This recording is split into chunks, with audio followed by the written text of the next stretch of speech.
It's getting serious now. Hi. Oh, I forgot to switch over here. Oh, Lord, I forgot to switch his mic over. Normally, he tells me these type of things. Ladies and gentlemen, welcome to another episode of the Industry DJs podcast. I am your host. Check. There we go. Thank you. You want to finish the introduction? Thank you. Go ahead. I am your host, DJ T Kid. I'm your co-host. I'll do it like this. Thank you guys for tuning in to another episode. Here you can check us out on your favorite streaming platforms: Apple, Google Podcasts, Amazon Music, Stitcher, and the Anchor app. You can check us out live every single Monday here on Facebook Live at the Industry DJs on our Facebook page, also on Twitch and YouTube at the Industry DJs. We got Vanna White in the building over here. Oh gosh. Ladies and gentlemen, we have a special guest in the building. Please help us welcome DJ RIEL in the building. What's up, everybody? No, It's about time. Happy to be here. What's It's going awesome, on, man. sir? This is a blessing, bro. Thank you for being with us, bro. Seriously. Man, it's always a blessing to be with good people, Thank you. talk to the world if there's a message that we have, and hopefully it sparks interest or inspires somebody. So Well, it's always good. the pre-show meeting that we had sparked the shit of ton of interest in me. So we're going to talk about that. So this is going to be good. This is going to be a good show, ladies and gentlemen. So how was your weekend? That's it? Yeah. How was your weekend? My weekend was good. What was I? Thursday I was back at Prestige. Welcome back, Carter. Well, it was a trial run, I should say. How's the new booth? So they knock out two they knock out two booths, and now and they installed a pool table in there. So Nice. so a lot of people actually take advantage of the pool table. There is a decent amount of people, unfortunately, because of Cicero's new liquor ordinance that all bars and restaurants have to be closed at 12 o'clock. That sucks, dude. So That's horrible. well, we'll see what happens because I commented. I made a post earlier today that Larry Dominic's being challenged by Esteban Rodriguez. So we'll see. We'll see come election time in a couple of weeks and see who takes over as town president. We'll see. Either that or he's going to get sued before that. Well, who? Esteban Rodriguez or Yeah, the mayor, of course. or Larry Dominic? I mean, I don't know about that, but a lot of people say that because he is the liquor commissioner as well as for Cicero town president, that he could pretty much do what he wants. But sounds like. But like I said when we talked, like I said in the first episode of the year, I was like, eventually it's gonna affect him real hard when people want to renew their business license or renew their liquor laws and renew their liquor license, and they'd be like, that big, man. They'll just go to the next town over. So they're gonna think about, who do I really want to have my business here? And I'm gonna affect like having liquor sales and stuff like that. So that was my Thursday. Friday I was at where was I Friday? Old man syndrome. Don't ever talk. Don't ever talk shit to me. No. I'm always everywhere. That's the thing. Good grief, where the hell was I at Friday? Just so this doesn't happen to me, I got to look at my schedule too. Right, me too, right? When it comes Friday, to me, I'm like, where was I? Oh, no. Friday. Okay, so Friday I did the incoming freshman for class of 2029 at Loyola Academy. How was it? It was good. How many freshmen? It was about 500-600. Yeah, it was about 500-600, and their parents and stuff like that. It's a small population. This one's with Energy Production. So they hit me up. They wanted me to DJ the event. It was good. It was fun. Inflatables. They had the inflatable Twister, the game. Nice. So that was fun. That was for like 90 minutes, and then that was at the Carryman downtown, River North. Yeah, it was busy. Yeah. It was busy. And then Saturday I was at Club Escape on the south side. And Sunday I just chilled. Nice. My weekend, bro. Wednesday, club karaoke. Adobe was dope. Friday, I was over at, I was at Players on Friday, which was a good night. Saturday, I had a daytime at Michael Kors over at Rosemont Outlet Mall. And I was there from 1 till 6. That was pretty good. And then after that, I went to go help out Miracle. And then I did that old school event over at MCM with Pound. Shouts out to everybody who showed up, man. It was a really, really fun time. All house music, all old school 90s. Well, hold on. Well, not old school 90s, but yeah, I mean, we had to throw in some merengue, salsa, stuff like that. So it was cool. It was fun. And then yesterday was Super Bowl. So I was at Players yesterday, running the mic and, just making sure everybody was good. See was Sunday. that? See Sunday. I was at Super Bowl yesterday. I was home. I was home. Yeah, sleeping. No, I was actually cleaning out my apartment because I have a whole bunch of stuff. I told this. I have a bunch of stuff that I'm cleaning out, spring cleaning. So I have a bunch of stuff. Ladies and gentlemen, this is a guy who's got, when he spring cleans, you're talking about equipment. Not really. The only thing I'm getting rid of is my turntables. See, to make sure the turntables, my the Rain 4, and some GoPros. So far. Look. Far, that's some expensive stuff there, sir. So far, there's only a few things. And then also PLXs, then I have some GoPros. Then I have an Apple Watch that I'm trying to get rid of, and then I have a Galaxy Note 10 Plus 5G that I need to get rid of too. So that's it. Wow. Real. How was your weekend? It's a surplus store. I like that. I'm telling you. No, it's I'm not. like, what do I need out of that list? Yeah, right. No, I had a light weekend, man. Congratulations to Bill and Bree. Did their wedding. Awesome. The Rizutkos did their wedding at Orland Chateau, which was great. He's one of the captains of the Monster Squad for the Chicago Bears. So it's always awesome to do I saw that. cool stuff. So we got to throw the bear down track, and I brought a bunch of flags for him. It was a cool moment. And then Sunday was Soldier Field with Moments Production. Jay Funk and myself hosted for the first ever Verizon Fan Fest. Nice. So Verizon threw 30 parties all throughout every NFL city. They pretty much rented out a piece of every stadium, and this was a Chicago one, and it was cool. I mean, supposedly 100,000 people throughout all the cities. We had 3,000. Okay. All 3 floors of the United Club, and man, providing music, having a good time, raffles, a bunch of JBL speakers we gave away. Nice. So it was cool. Damn. See? Cool. That's another. Yeah. That's another, bro. You always have the big stuff, dude. You guys always have the biggest stuff. I like big stuff. I know you like big stuff, bro. I know. That's dude. When you hear DJ RIEL, all you see is a big name. It's like, damn, bro. You know, and we're gonna talk about that. But there's a lot of people in the chat we want to throw some shouts out to. Yeah, real quick. DJ Envy, Alfred Arroyo, Gino Rocky and Roma. What's going on, sir? Stephanie, congratulations. On the she said, not the turntables. I know, right? I'm getting rid of this. 70s. Shout out to her. They started Latinos in the House. They started their podcast, which they do every other Thursday. Yes. I'm actually tuned in when they had Victor spinning on their show last. That was a great show. It was a great show. It was good. It was a great show. We're in the first podcast. They did a good job. They did a good job. So yeah, it was a good. Welcome to the technical difficulties. We still have them after 3 fucking years, so don't worry about it. DJ Racco, what's going on? Gino, rockin' Roma, what up, man? Sam R, 3J, what's going on, sir? Envy rocking from Arizona right now. Send us okay. some of that beautiful weather, bro. Please. It's 70 degrees right now. It's 30 here. We're about to get the snowstorm tomorrow night too. So Why'd you say something, bro? Yeah. I saw that. You're killing me, Smalls. we're You're about to killing get me. that snowstorm Killing me. tomorrow. So, ladies and gentlemen, let's get to the meat and potatoes. Mr. RIEL, man, welcome to the show. Welcome, man. This is a blessing, man. This is, man. You know, I've looked up to you, man. Seriously, I've looked up to you for a while, man. I mean, you're a go-getter. I've worked with you a lot.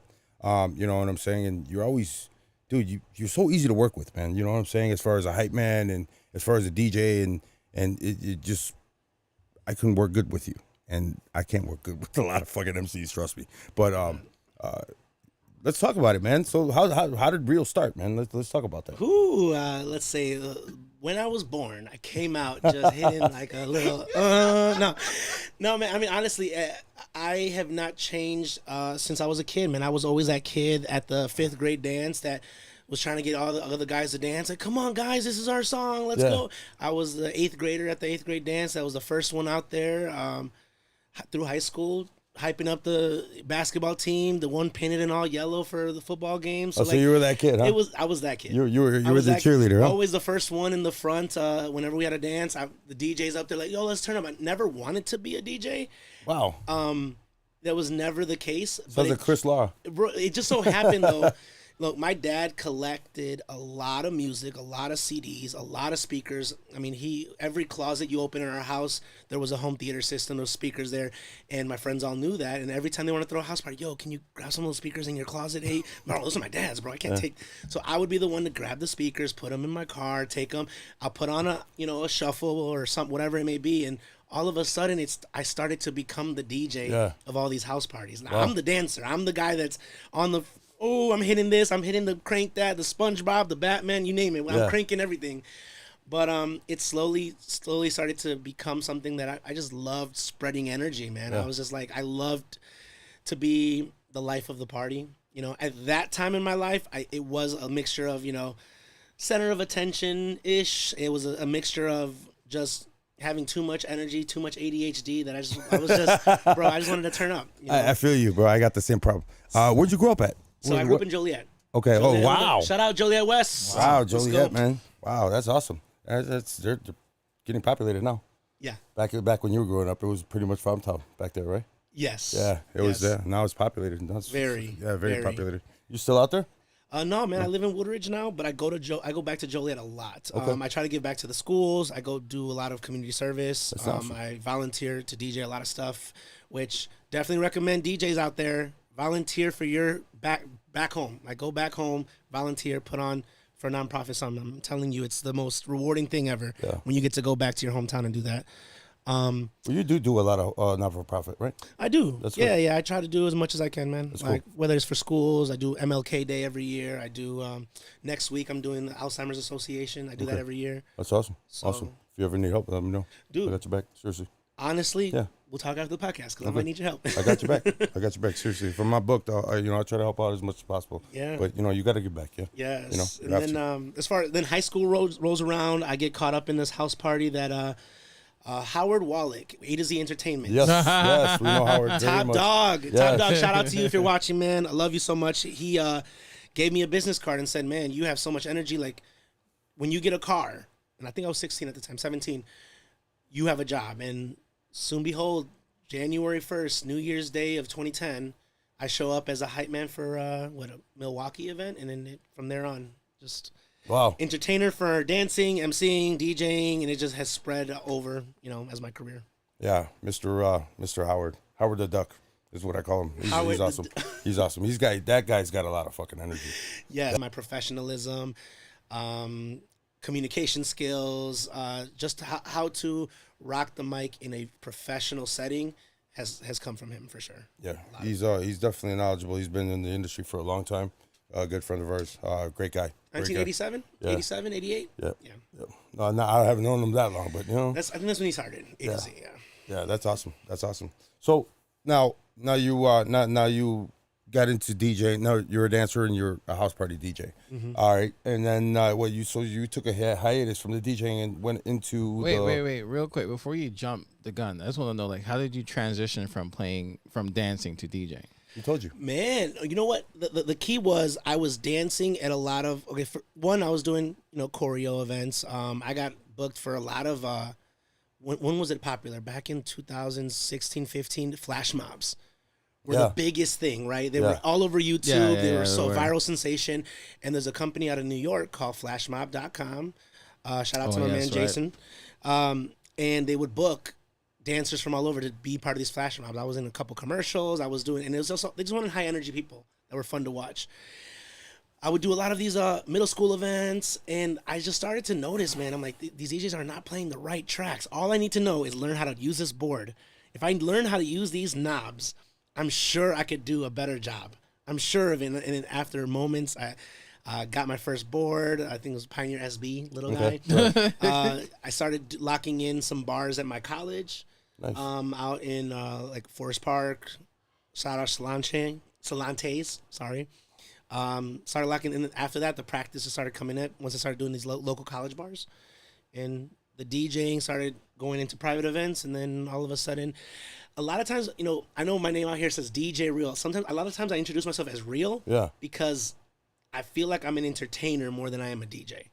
And being a DJ is one portion of what I do. Right. Because I would say 50% of my work that I do, I don't even touch the music.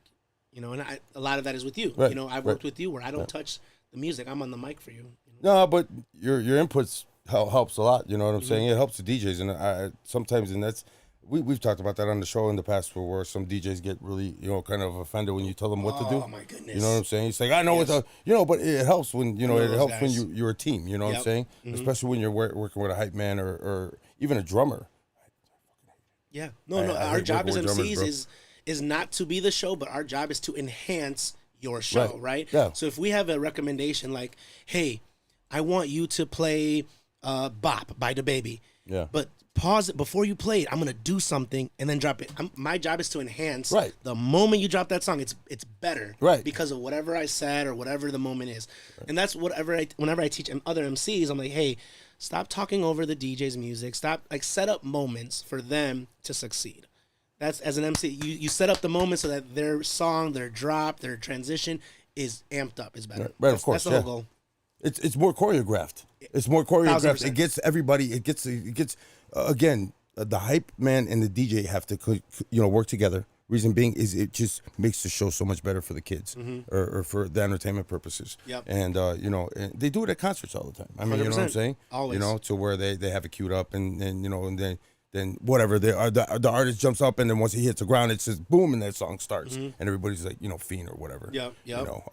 Just goes berserk. Yeah, I'll have moments where DJ cuts it completely. It's off purely a cappella. I've started singing a song and as the crowd starts to sing it with it, then the DJ, I tell him, drop it at this cue, boom, enhances. Or everyone, we're all united, put your arms around each other, sway, sway, sway. DJ knows on that 4 count, drop swag surf. Right. Boom, all of a sudden, we set it up so, because you ever see those videos where it's all off beat and the crowd is going the wrong way? Like, this is to secure that moment. Like, bro, this crowd is perfect. Right. Like, this is beautiful. Right. But yeah. Well, you're being the front man. I mean, you guys, it's not us being looked at, it's you being looked at. Sometimes. Because not all the time. Sometimes. All the time. Every time I've ever worked with the MC, man, I mean,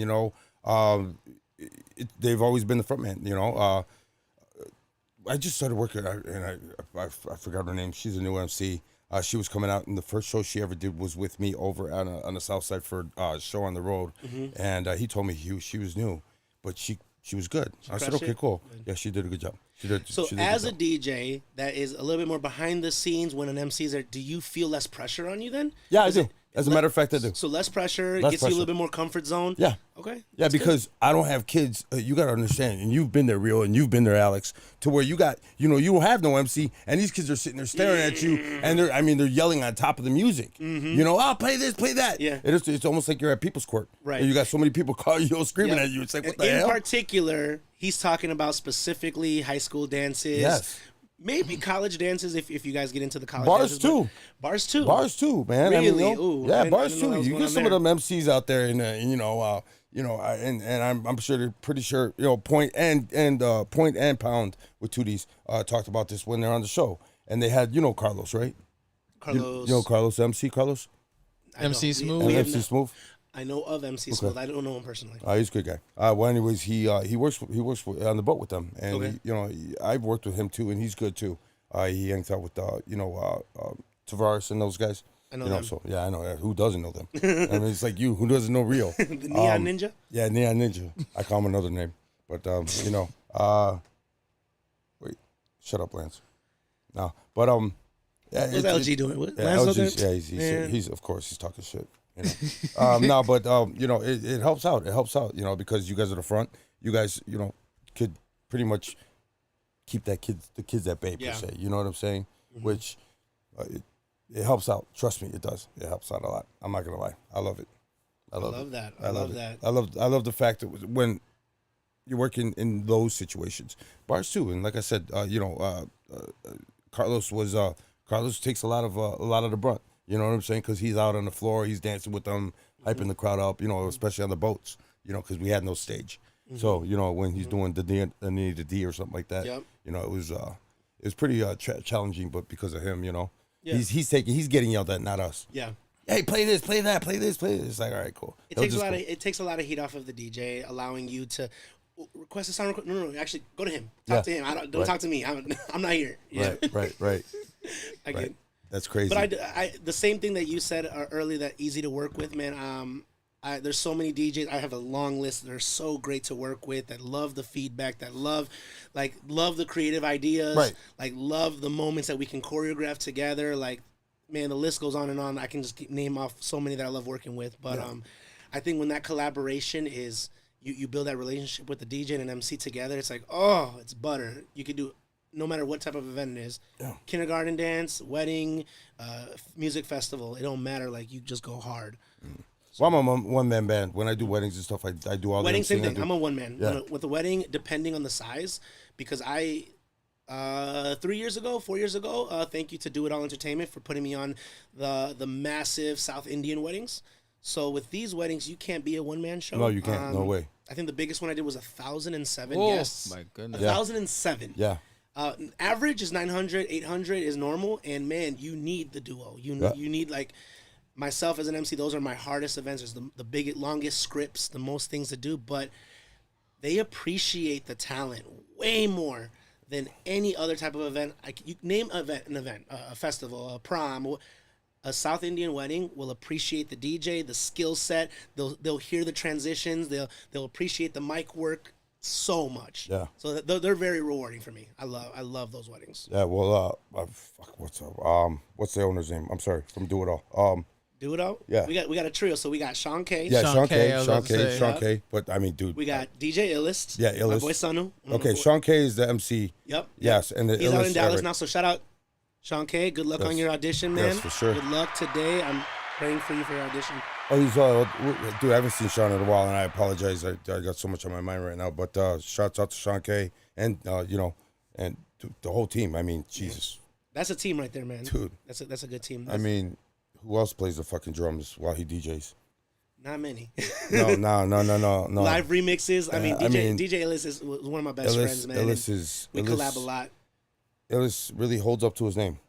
Really holds up to his name. That guy is I mean, he's atrocious, and he's such a humble guy. He's great. He's great. He looked mean when I first met him. Yeah. When I first met him at Adobe, he looked mean. I was like, oh, I don't know about that. And then it's wild because he couldn't be the nicest. No, guy. yeah, he's the nicest guy in the couldn't be- world. But couldn't yeah, be. you see him, bro. He doesn't smile too much. Yeah, but I think we collab really well because as a DJ, he has multiple tools, right? Yes. And you probably never heard him sing, so he can sing as well. Oh, no shit. Right. Yeah, I so never he's heard on the him mic and he can do that. He's a phenomenal beatboxer.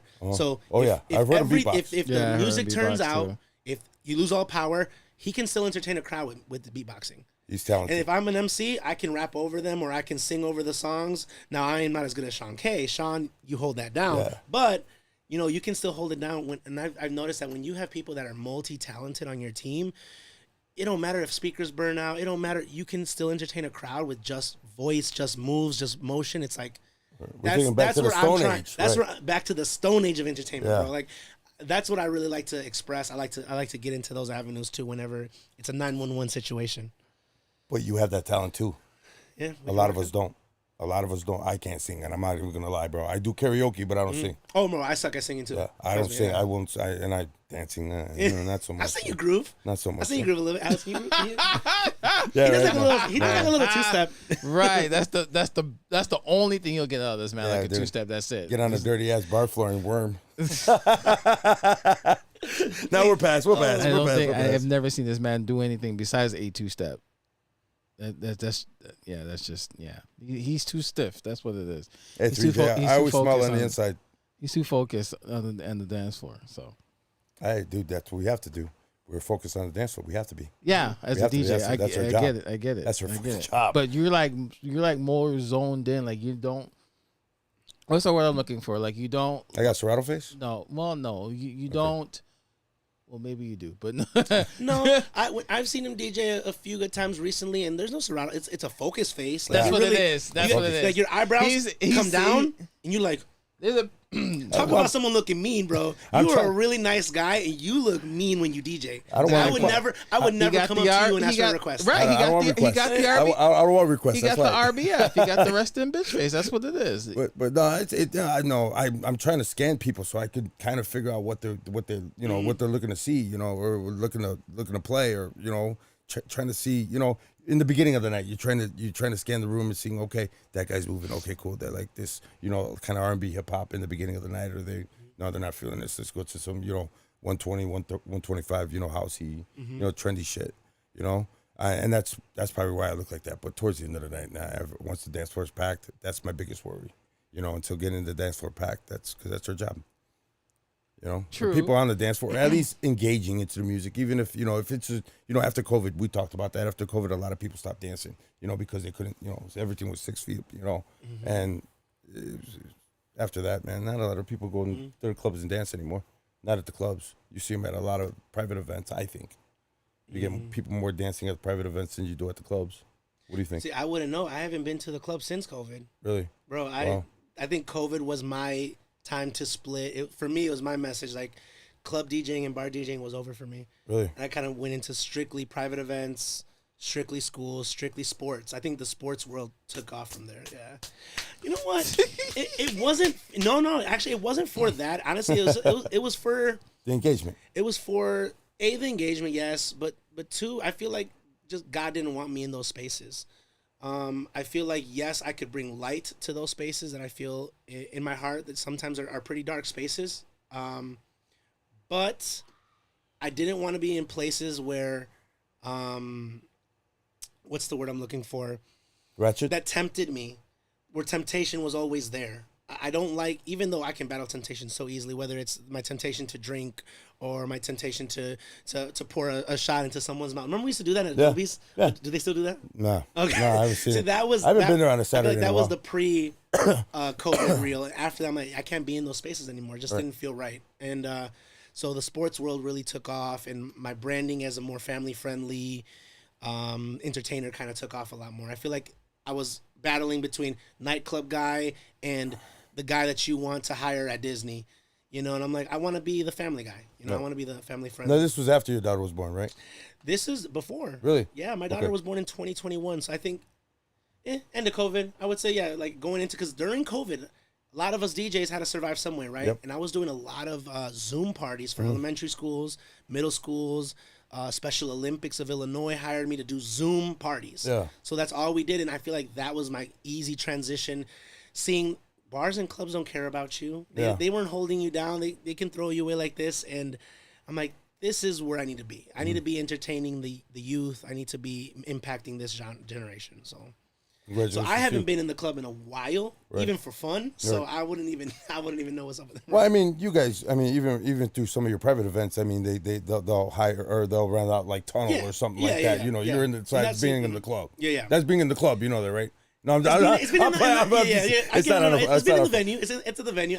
Church is church, bro. Regarding, you know what I'm saying? Yeah, No, you're I right, got you're you. right, Nah, you're right. I'll mess it around. I get you. Yeah, you're not there watching the twerkiness and everything else. Yeah. You know, you're more of the upscale.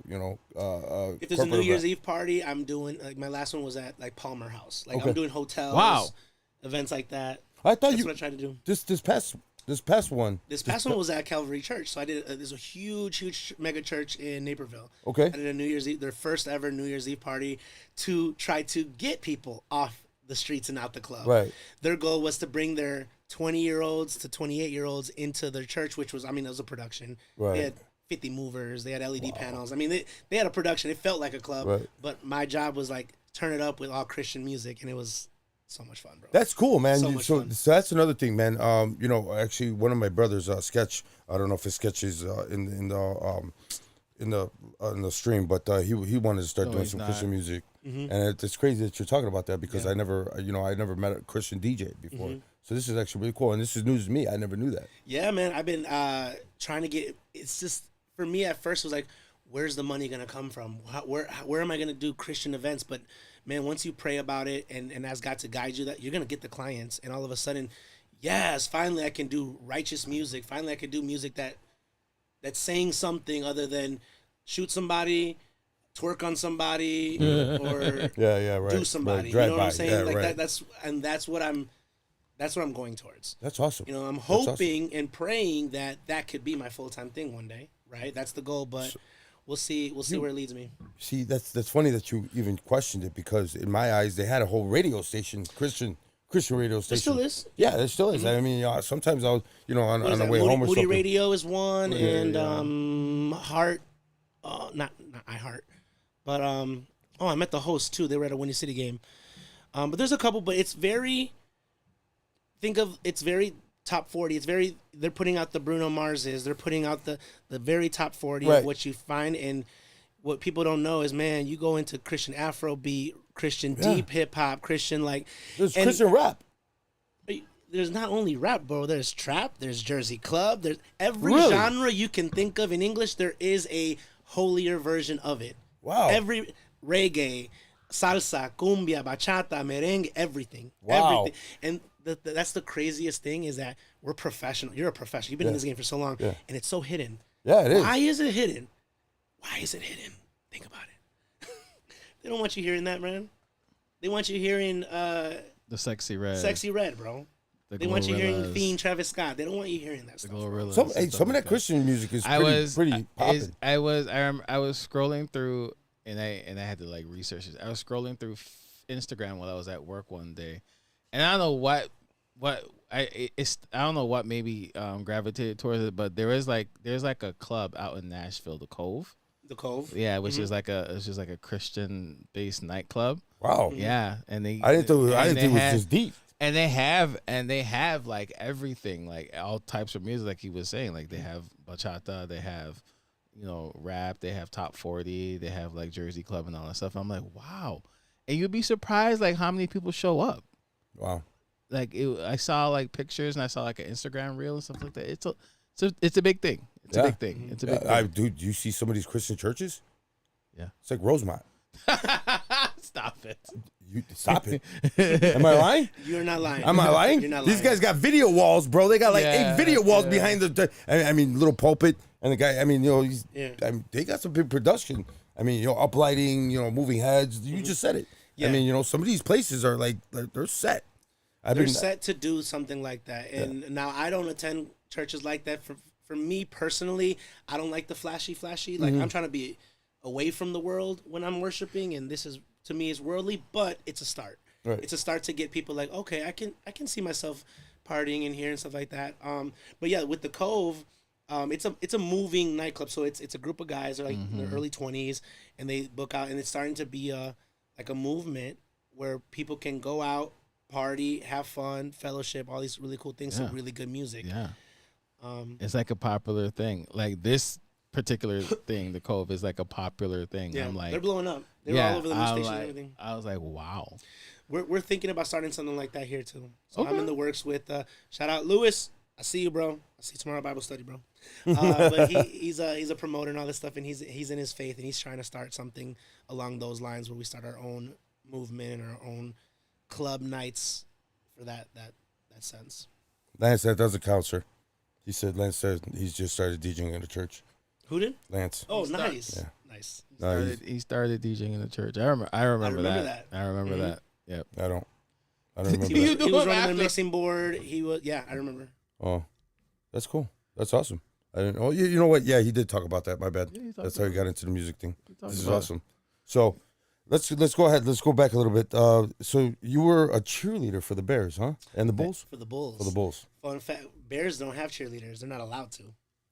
Why not? Big rule. I don't know the rule. I don't know. It's cold why. outside. I mean, it's cold. But I mean, Seahawks got them. I mean, I don't know. But there's no cheerleaders at Bears. But cheerleaders for the Bulls, man. The Incredibles is the name of the team, not the Lovables, y'all. So stop confusing it. The Incredibles, half male team, half female team, and our job was really create the environment when people show up. We are the closest thing that they can interact with besides players, right? That was our job, to be the ambassador. We show up to different schools, different grand openings, Dunkin' Donuts, National Days. With Mr. Stanley? You name it. Like, we're with Benny the Bull all the time. Okay. I used to throw him into bowling pins. I used to alley-oop the dunkers or put cheerleaders on my back for the dunkers to jump over. Right. So I was a part of many halftime shows. And the craziest part is, man, I was emceeing on WGN one morning. We used to do this back-to-school fair every year. Yeah. And someone saw me like, bro, you should audition for this team. They need hype people. You're hype. You're awesome. Cool. I show up. Zero cheerleading background, by the way. I've never even thought of this sport in my life. Everyone's doing backflips. Everyone's throwing girls in the air, holding them with one hand. I'm like, I'm supposed to do this? What? I'm a DJ? I'm like, I don't do it. But you know what? The Bulls is my favorite team. I've always wanted to work for them. Let's give it a try. So I'm over here doing cartwheels. I'm hitting this real quick. I'm hitting I'm showing off my personality. And man, everyone that was auditioning, we had our numbers. They were laughing, bro. Like, bro, this dude is goofy. What is he? First one to make the team. Wow, bro. That's awesome. They called my name out. Number 227. You're up. You made the team. And throughout my 4 years doing it, man, they taught me how to backflip. They taught me I could hold a girl 2 girls, one in each hand. Like, Yeah, but look I at the could do a size bunch of you, bro. tricks. You know, yeah, I got a Look at the little- size of you, bro. No, but it ain't even You're a that. big There's boy, so man. much form. There's so much skill set that you need to learn how to do. So we were in the gym 3 times, 4 times a week, just learning how to balance, learning how to do, you know, the right tosses. So that was fun, man. That was really cool. I got to connect with a lot of entertainers from all over the nation. And then I got to do my first huge event, which was All-Star Game. Nice. So wow. All-Star Game 2020 in Chicago, bro. Wow. I was one of the selected to be part of it, and to be in the room with celebrities all over. I was the hype man. That was there. Derrick Rose was there. That was no. Derrick wasn't on our team. No. No. He was on Minnesota at the time. Yeah. Because he had gotten traded. All the celebrities come into Chicago. We're part of the action. I'm welcoming Common, Chance the Rapper. Hey, get in line right here. We're about to do your Bad Bunny. Wasn't that hot at the time. He wasn't that big. He had just came out with Ozuna, Te Boté. Okay. Like Te Boté was pretty hot at the time, stuff like that. But nobody knew who he was. And he didn't speak nothing in English, bro. Really? I was talking to him. He didn't know. Oh, hey, Bad Bunny, yo hablo español también. Te ayudo. Mira, ponte aquí. Y, you know, I was like, finally, someone who speaks Spanish. He was like, so he scored 1 point that game. So I was there for the celebrity game. I was the hype man for all the celebrities to you know, get in, and I was cheering them on and stuff. And then I was able to do the actual All-Star game, and I threw a shirt to Ludacris. I threw a shirt over here to Bad Bunny. I think I took Queen Latifah out to the dance floor and did a little merengue with her for a moment. She lost a lot of weight, man. She looks good. Yeah, she looks real she good. did. Yeah, bro, she was hitting it too. I don't know what. It must She have been can like dance, bro. Suavemente or something. She's from New York, man. Come on, stop Bro, it. she was hitting it. She's from New York, bro. She Come was on, hitting man. it, but like to be on that court during the whole front row is celebrity after celebrity. You got the Migos here, you got Cardi here, you got what's the chef Flavortown? You know what I'm talking? What's his name? Yeah, it's off the tip of my tongue. I stepped on his foot. I felt bad, bro. I was getting up. I stepped on his. Oh, my bad. Oh, bro, it's Flavortown. You're good. I forgot his name, but no, it was just, that was like the moment. I'm like, man, this might be the move for me. Like, I love doing this. I started falling in love with the sport of cheer. And Guy Fieri. Guy Fieri. Yep. And think about it. I'm doing cheer during the day, and I would leave the Bulls game and go to Lalo's. I was DJing at Lalo's. I was a resident. Oh, wow. So Lalo's over in University Village, LG. If you're watching, you know you came every single weekend. Partying it up. We had good times there, man. It was a good time. It was such a good time because I was able to mix all these Latin hits with all these hip hop hits, and all of a sudden I started to see it go from a fully Latin bar to a mixture of every culture. And people came for the reggae, people came for the dance hall, people came for the bachata. It was like such a beautiful, and the unity. And it was a time. Think about it. It was a time where race was starting to become a really big thing. There was cops shooting people, and all of a sudden we have this space that it was like so genuine, and it was purely dance. Right. It was all love. All love, bro. All love. Dancers will start showing up because I was still doing choreography and dancing. Cheerleaders would show up, and all of a sudden we have this beautiful space. Pandemic ended that. They don't even have dances anymore at Lalo's. Yeah. But yeah, that was my life, man. It was like cheer in the morning, practice, straight up go DJ. Same thing, go MC for high school dance, something like that. So that was my life for a while. That's great. That's awesome. So as far as DJing, you were self-taught then? I wouldn't say self-taught. No. I definitely had mentors that I watched. I never took a class per se, but I would say I give it a huge ups to Jerry Tidwell, DJ Freestyle. He's in the live stream. Jerry's in the live stream? He's in the live stream. Jerry, all the way in Nashville right now. So he's definitely one of my first inspirations. He's an inspiration for a lot of I know. my You colleagues. seen the studio? You seen the studio? I see it, man. Yeah. Jerk. Deck on top of deck on Jerk. top of deck. Yeah, jerk. Every color you could pick. Because he was the first DJ I witnessed that was using turntables, that was using while everyone else was using you know, the basic controllers, fading in, fading out. He, in moments where he didn't have to transition, he didn't have to script, he just loved to do it for the game, you know? And that inspired DJ Top Dog, Howard Wallach, helped me a lot with programming. Man, I'm trying to think of like the early days on who were some. Those will be the two biggest that taught me. Wow. Wow. You were in good hands. I was in really good You hands. were really good Definitely. hands. And those guys are both business guys, and they're successful and great. I mean, I had never heard. I heard Jerry DJ. He's good. He's good. I mean, obviously he taught Speed and everybody too. I'm just teasing. I was gonna say I'm just teasing. teasing. But I'm just teasing. once I got into the, But I know Speed was a part of his team for a while. yeah, You know, Speed was a big impact as well because once I got into my Boom tour, Boom, I worked with them. Oh, you work with Boom? Oh, for a minute. I didn't know that. For a minute. Oh, bro. wow, man. So the plot thickens, huh? Yeah, wow. it thickens, man. How? 20. I didn't know. I didn't know. Yeah, up I didn't until know. it before it got bought out. When did you work for? The reason why I asked because I Did you? Yeah, no. The reason why I asked because Jordan was cool. no, it's not even that. Well, Jordan is cool, of course, but Tommy Too Tough. What up, bro? Some way through what was it? My cousin is married to my cousin's husband is related to Jordan. Let's basically say it like that. His cousins, sisters, husbands, Yeah. brothers, sister, cousin. Yeah. The maid that knows this other guy that knows him. My Yeah, I got cousin's you. husband is related to Jordan. Okay. That's right. Okay. Yeah. Jordan, I know for a long time. Yeah. Jenna, his wife, we Yes. danced with. She was. Oh my goodness! Now that I think back at it, I did my first ever gig that January 1st, 2010, with her. Oh So wow. we were dancers together. She's a DJ too. Who? His Jenna wife- Newhouser, his Jordan's wife. Jenna, yeah. Okay. Yeah, so we did a lot of gigs together, and then once 2013 hits around, I joined Boom. We do so many. I do stage work with them. I Yeah. started off doing lighting, and then I started moving into the MC position, and then it just blew up, man. Once I started getting on a mic for Speed, for guys like Simone, Marquis. Simone. Whew. Bro, you remember Simone? Oh, that's my boy, bro. He's cool, bro. He's got a sick ass scratch too. This scratch is he's- unmatched, man. Yeah. Once He's I cool, dude. started getting on the mic in front of those guys and started really, I'm like, okay, I'm seeing some DJing now. Like I'm seeing, okay, this is how it transitions to sound. I'm like, okay. Dope. So Ray Eng, part of that team. I started doing My stuff. boy. The Who else? doctor. I call him the doctor. Rockin' name Heavy. Okay. Did some gigs with us. Cy Young did some gigs with us. So I was able to see some dudes that are in this industry, like, and I was able to MC for them, and I was able to gain the respect. And all of a sudden, like, whoa, we in here. Yeah. So I think Boom, That stage work is no that joke. stage work really threw me into the realm. Now I could do the Bears. Now I could do the Bulls. I can rock a stage anywhere because of those stages. So I give a lot of my learning and development is rocking these massive stages for Boom. Yeah. You know, Wow. Yeah. Yeah. You ain't lying. Massive stages. I mean, Bro, dude, it's- they would change. They would you transform a complete normal gym into a nightclub, into a full out concert. The mission statement was really, it's got to be a concert or a music festival. It can't be a dance. Right. It is no longer a dance. We're turning it into a music They festival. had the globe in there. They had the inflatable globes. Winterfest. I mean, that was production- absolute insanity. Production was a lot.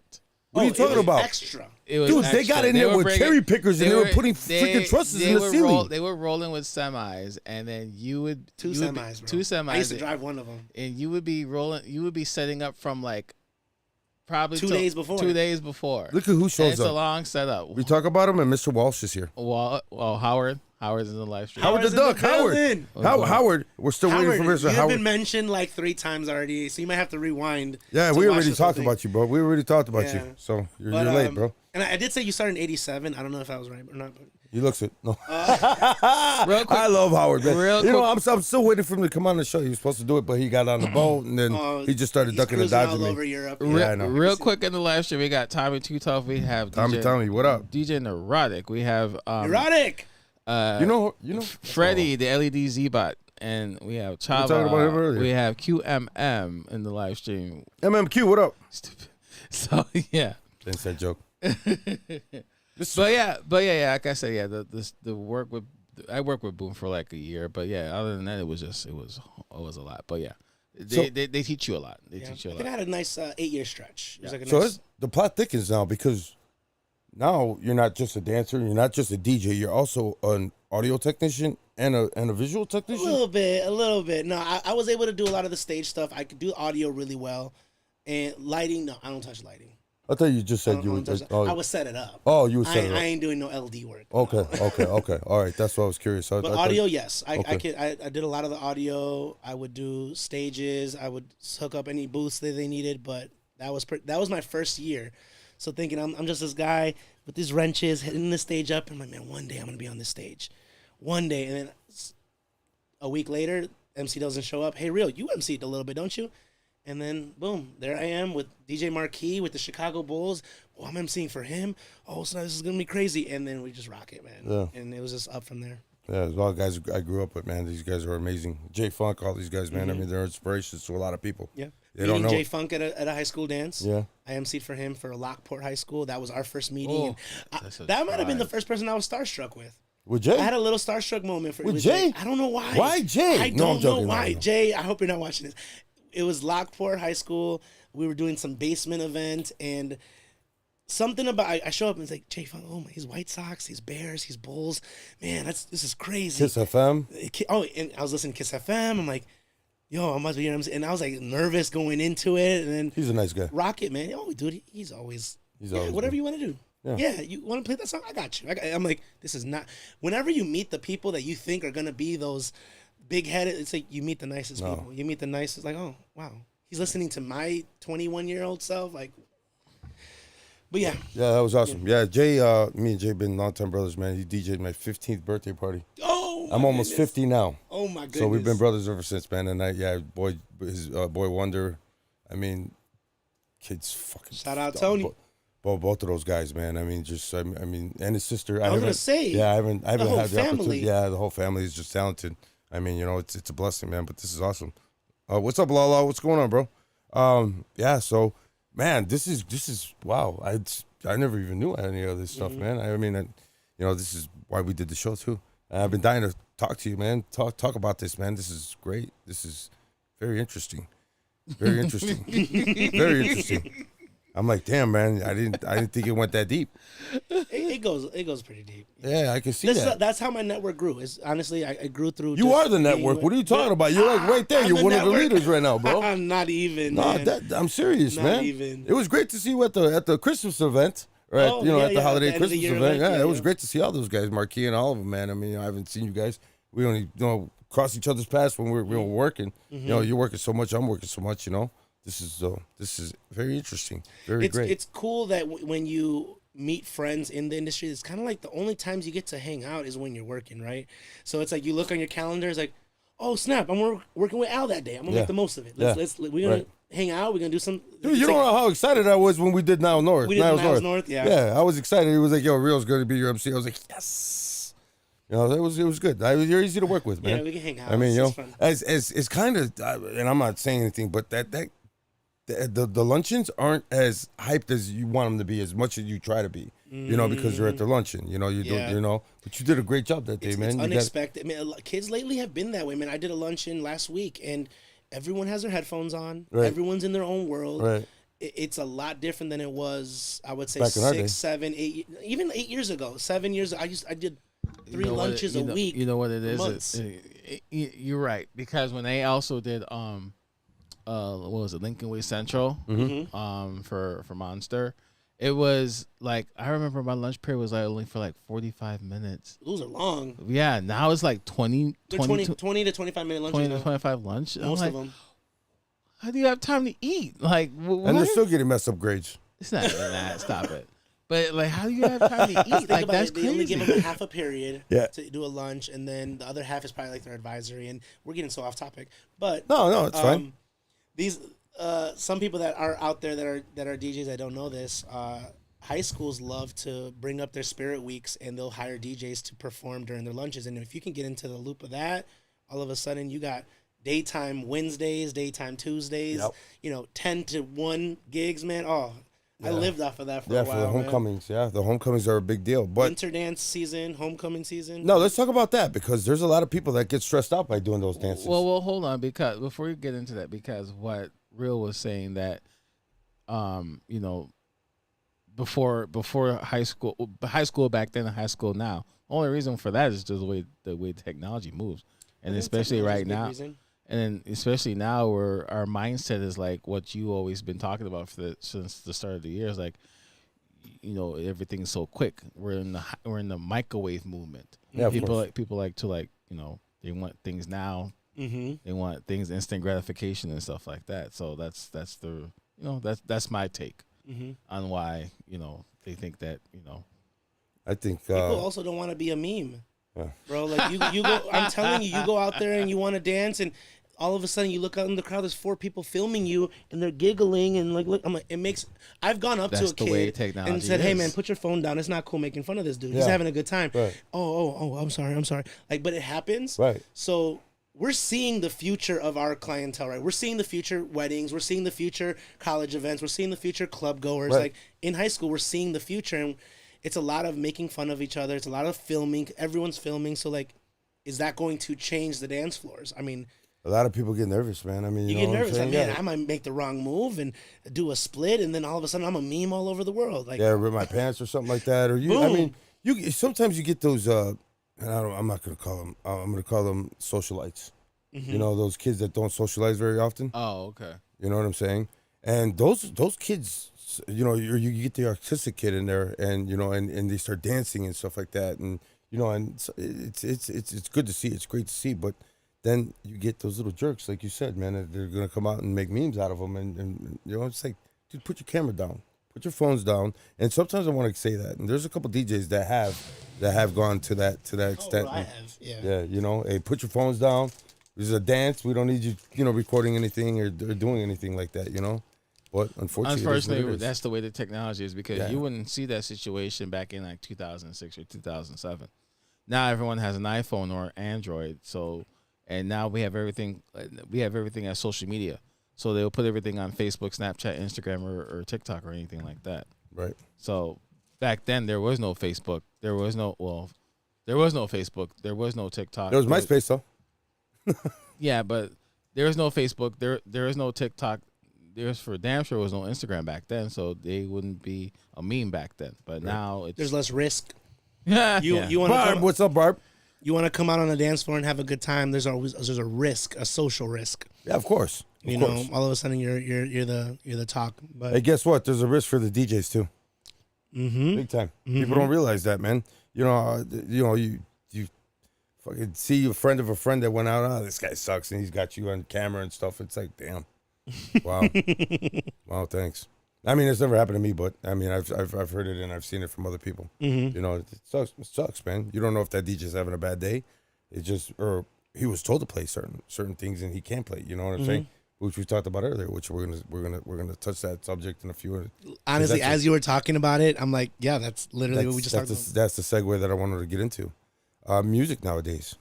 I mean, you know, as you're doing these schools, how do you feel about that music? Oh my goodness, I can go all day, man. I am I'm unique with the do not plays for myself. Mainly because I believe in spiritual warfare. I believe that music has been preyed upon on the enemy side. Right. You know, putting course. demons into music and putting things that are messages. And so the hardest music to play is for high schoolers because they've been so brainwashed. Exactly. I'm glad you said that. They've been brainwashed to say this is the music we should be listening to. This is the cool music. For some reason, they like rebellious music that breaks laws, music that breaks, hearts, music that sins. To be honest. So earlier today, I asked you, I'm like, do you think as DJs we have a responsibility as the messages that we send to our audiences, right? Whether it's a high school, whether it's a club, now you're dealing with adults. But again, when you're dealing with 15, 16, 17, and 18-year-olds, the messages we send, I think, are very important because the music that we play is telling them to do something, to feel something, to act a certain way, to think a certain way. And I think DJs, we need to take more responsibility over that because we're in charge, not them. We are the ones that hit play. We are the ones that select tracks. We're the one who do the research on what this artist is about. Right. Okay, this artist, you know, they're the devil worshiping artist, but you know what? Their songs are still good. You know what? I'll just ignore that part and I'll play their songs that are about, you know, adultery and cheating on your wife and getting as many girls as you can and, you know, whatever it may be. Right. So that's something that us as DJs, I think we have a responsibility to learn about the music that we play. You're absolutely correct. You're absolutely correct. But here's the problem. If those kids nowadays, I mean, they have no act right. These kids don't know. They, unfortunately, the parenting, perfect example. Some of these parents let them listen to this music. And they let them, I mean, fucking explicit music. You know what I'm saying? It's like wow. Even the Cardi B's, you know, the Megan Thee Stallion stuff like that. I mean, you know, I remember. I'm sorry. No, it's okay. I know. When you say that, when the parents, when you mentioned it was parents, I remember when I started off DJing. When I was like 16, 17 years old, I love house music, particularly trance and techno music. So then when my mom heard me start listening to like all that stuff, she was like, "Why are you listening to that devilish music?" yeah. Right? I'm like, And you're Jamaican, bro. shut up. But I'm like, You're Jamaican me crazy. shut up. But I'm like, really? Trance and techno? Where that has little to no words on it? That's interesting. Right. So I'm like, really? I think we need more of that in today's music. I mean, let's think of the hottest hit all year, "Fiend" by Travis Scott. Okay. We all see his images. We all see his concerts, what they're like. We all see the worship that people do at his shows. Like he is a god, right? And yet the biggest song is about being a drug fiend, about wanting it, and you just see crowds chanting, "I fiend, fiend, fiend." Like it's there's something spiritual about that. Yeah. And it hits the soul in a certain way that I hear you, bro. It's like, dude, I know DJs out there. I know you're listening, and you're like, yeah, that's true. But you kind of like you brush it off because it's your job. The better that you make the crowd move, the better your job is. But there's got to be ways around it that we can do this without making a imprint, making a when it's time that your life is over. Are you proud of what the messages you sent, or the lives that you impacted, or the extra drinking you made someone do? Not even made, I'm sorry, but inspired someone to do, because we don't make people do anything. This is crazy. That question that you asked me earlier was crazy. How many people do you think hold on, got a DUI to leaving your club? That was How many people do you think cheated on their girl at that club, at your club, because of something they were inspired, that's something they listened? But see, but it's not your choice. That's their choice. I was about to say that's their choice. That's their choice. Blame it on the alcohol. That's their choice. They chose. 1,000%. They chose to do that. You didn't force them to come to the club. You didn't force them to do nothing. I get it. Other than you make them you may post a flyer, but other than that, you don't. It's their choice. You are pulling them in. It's their choice. Come out and see me. Come out and see me. Okay, so you as a DJ, you start the. Okay, I might go. You give them the idea. Let's go out. All of a sudden, do you inspire them to have bad choices? I mean, it's their choice. At the end of the day, it's every individual's choice. But the music you play, if you're playing trance and house music, you can't really say you inspire anyone to do anything. No, right? You're playing beats that are to the soul. But all of a sudden, you do let's say you're doing a hip hop set, and all of a sudden you're playing hip hop that's true to purely taking someone's girl. Yeah. Purely about, yo, if you mess with me, I'm gonna fight you. I'm gonna shoot you. Oh man, 2 hours later there was a shooting outside. Yeah. That wasn't about me, was it? Yeah. Did I inspire that? Like, well, we know some DJs that inspire that. You're playing shooting music. What do you think it's gonna do to people? Yeah, of course. You know, what do you think it's gonna do? 99% of the time it happens. You play twerking music, promiscuous music, Sexy Red, Cardi B, Megan. What do you think girls want to do? Yeah, they want to do it now. See, remember when he mentioned Sexy Red. Now I remember when twerking wasn't even like, I mean, twerking. The word twerking became a thing. I didn't even know what the fuck it was. I thought it was an illness. I think it was like it is an illness, bro. It is. I think it was like 2009, 2010 when twerking became a thing. Yeah, and it even enter into the dictionary yet, but yet everyone would start doing it. You know, it was like you see females on social media just start twerking, but it wasn't a thing. Like it wasn't. It was still like people were figuring like, what the hell is twerking? What the hell is twerking? He said, "Nuck if you buck always starts a fight." That's true. That's true. But then you're knocking, you ready to fight. But like even like you start hearing songs back in 2010 by like Waka Flocka or something like that you know, go fuck your llama, that convinces you or puts you to be twerking for the Instagram and stuff like that.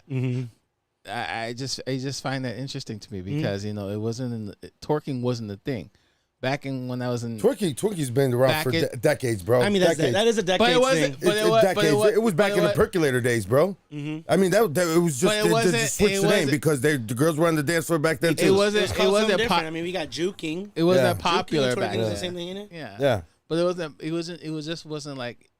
But it wasn't put into like the American lexicon to like 2010 or 2011 or something like Well, that. the cool thing on our days was footwork. Look like you were going to convulsion with some of these people. Shake, now bounce. You know, footwork. You know, you do footwork. I mean, you know, that was big in our days. You can't. But That was like battle steps. You know. now to go back to what Real was talking about, like Calvin Cornell, what up, what's bro? going on, Calvin? To like what? Oh god, here we go with envy. Yes, yes. And see, God does everything for a reason. Hold God on, does hold on. everything for a Before reason. en- before- Real, What happened? real. You're gonna have to show before this kid. before we read Envy's comment, but I wanted to get back to what I Real like was Barb. What Barb said too. I want to go back to what Real was talking about real quick when he was talking about like he used Travis Scott's "Fiend" for example, how everyone was just chanting "Fiend," and you know it's the generation these days because I honestly do not think that kids nowadays they don't pay attention. Kids, and I'm talking about like when I say kids, I'm talking about 16, 17, 18, 19 years old. Yep. I don't think they're actually paying attention to the lyrical content on the song. They just hear what they hear on the radio and they just start chanting fiend, fiend, fiend and stuff like that. That's just an example. But what makes these songs so fucking hot? It's the frequency, man. You ain't lying. You are not lying. You are not lying. It's pretty much It's the pitch, the frequency, the repetitiveness. It feeds a part of our that's soul. what it is. That's what it is. Honestly, not part of our soul. It feeds our flesh. What's up, Gladdy? But Gladdy, no, happy birthday. But it's that, and it's the way how the big, the higher ups, and when I say higher ups, I'm talking about record labels. It's pretty much how they promote and market the bloody song. It's that. The what? Are you from England? You just said bloody song. Sorry, What but, the Brilliant. Yeah. The bloody song. The bloody song. The bloody song It's is just how You see what? You gotta catch these little things, it's just bro. how they market the song. If for example, if a record label don't see how, if they don't see how like a theme become popular, they're not gonna promote the song. They're not gonna promote the song. Like for instance, what's the song that's not like any song that they don't feel like the radio think that is gonna be a single that they could promote on the radios and stuff like that, they're not gonna push it. But if they think that it's a song that's gonna be like short and maybe catchy, of course record labels are gonna promote that, no doubt, All right. doubt about that. So, I want to see how everybody saw that meme that went through. The only reason, and allegedly, the only reason Beyonce won Grammy Lord, of the here country you go. is because look who paid into it. to anger people. No. Look who paid into it. They said Jay-Z paid a lot of people off in order for them to do that, and I believe it. I believe it. Really? I believe it. I believe it. I thought Because that whole album sucked. I'm sorry. I thought it was the 13,000 people that voted on the Grammy board that voted for. I thought Billboards was voted. No, for Grammys. Oh, Grammys. You're right. Grammys. They have like they have a team. You can get paid off, dude. Really?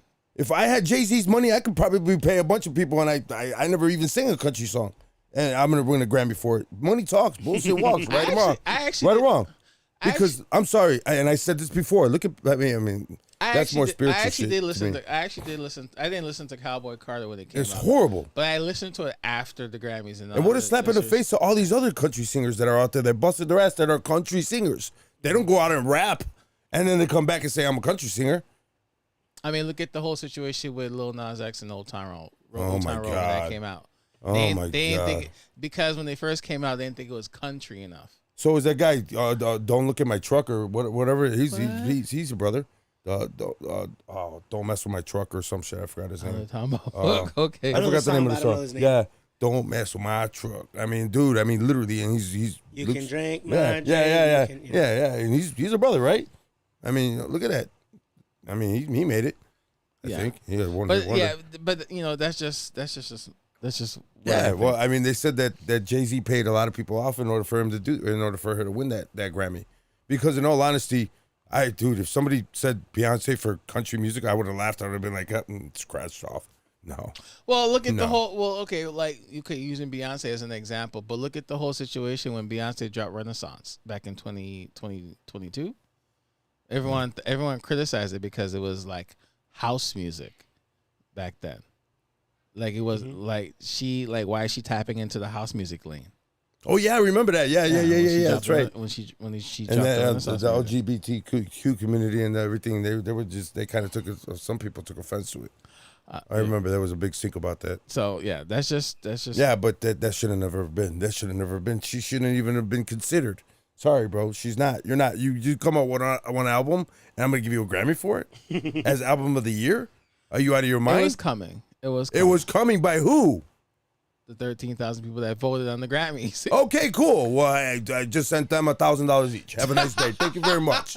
Amazon gift cards for everybody. Oh, my Just God. vote for me. Oh my God. How do you think that they do it in politics, bro? Why do you think they're out there shaking hands? For corruption, that's what you're thinking? Hey, just because Brandon Gunson's got that special closet over there with all them Gucci purses and stuff in there, it has nothing to do with us. Oh gosh. It's all politics, bro. You get paid off, you're gonna vote for him. Plain and simple. Sorry to do it. Sorry, I'm sorry. And if Jay-Z's, sorry, man. I mean, until all this stuff goes down, man, he's still. I love his beats. I love Jay-Z's beats. Lyrics not so much, but I mean the beats are just catchy. I mean all his beats are just fire. I mean, everything you ever touch. But as far as that goes, yeah, if you have the money, you can buy whatever you want, homie. We kind of went off topic. No, we didn't. No, we didn't. No, we didn't.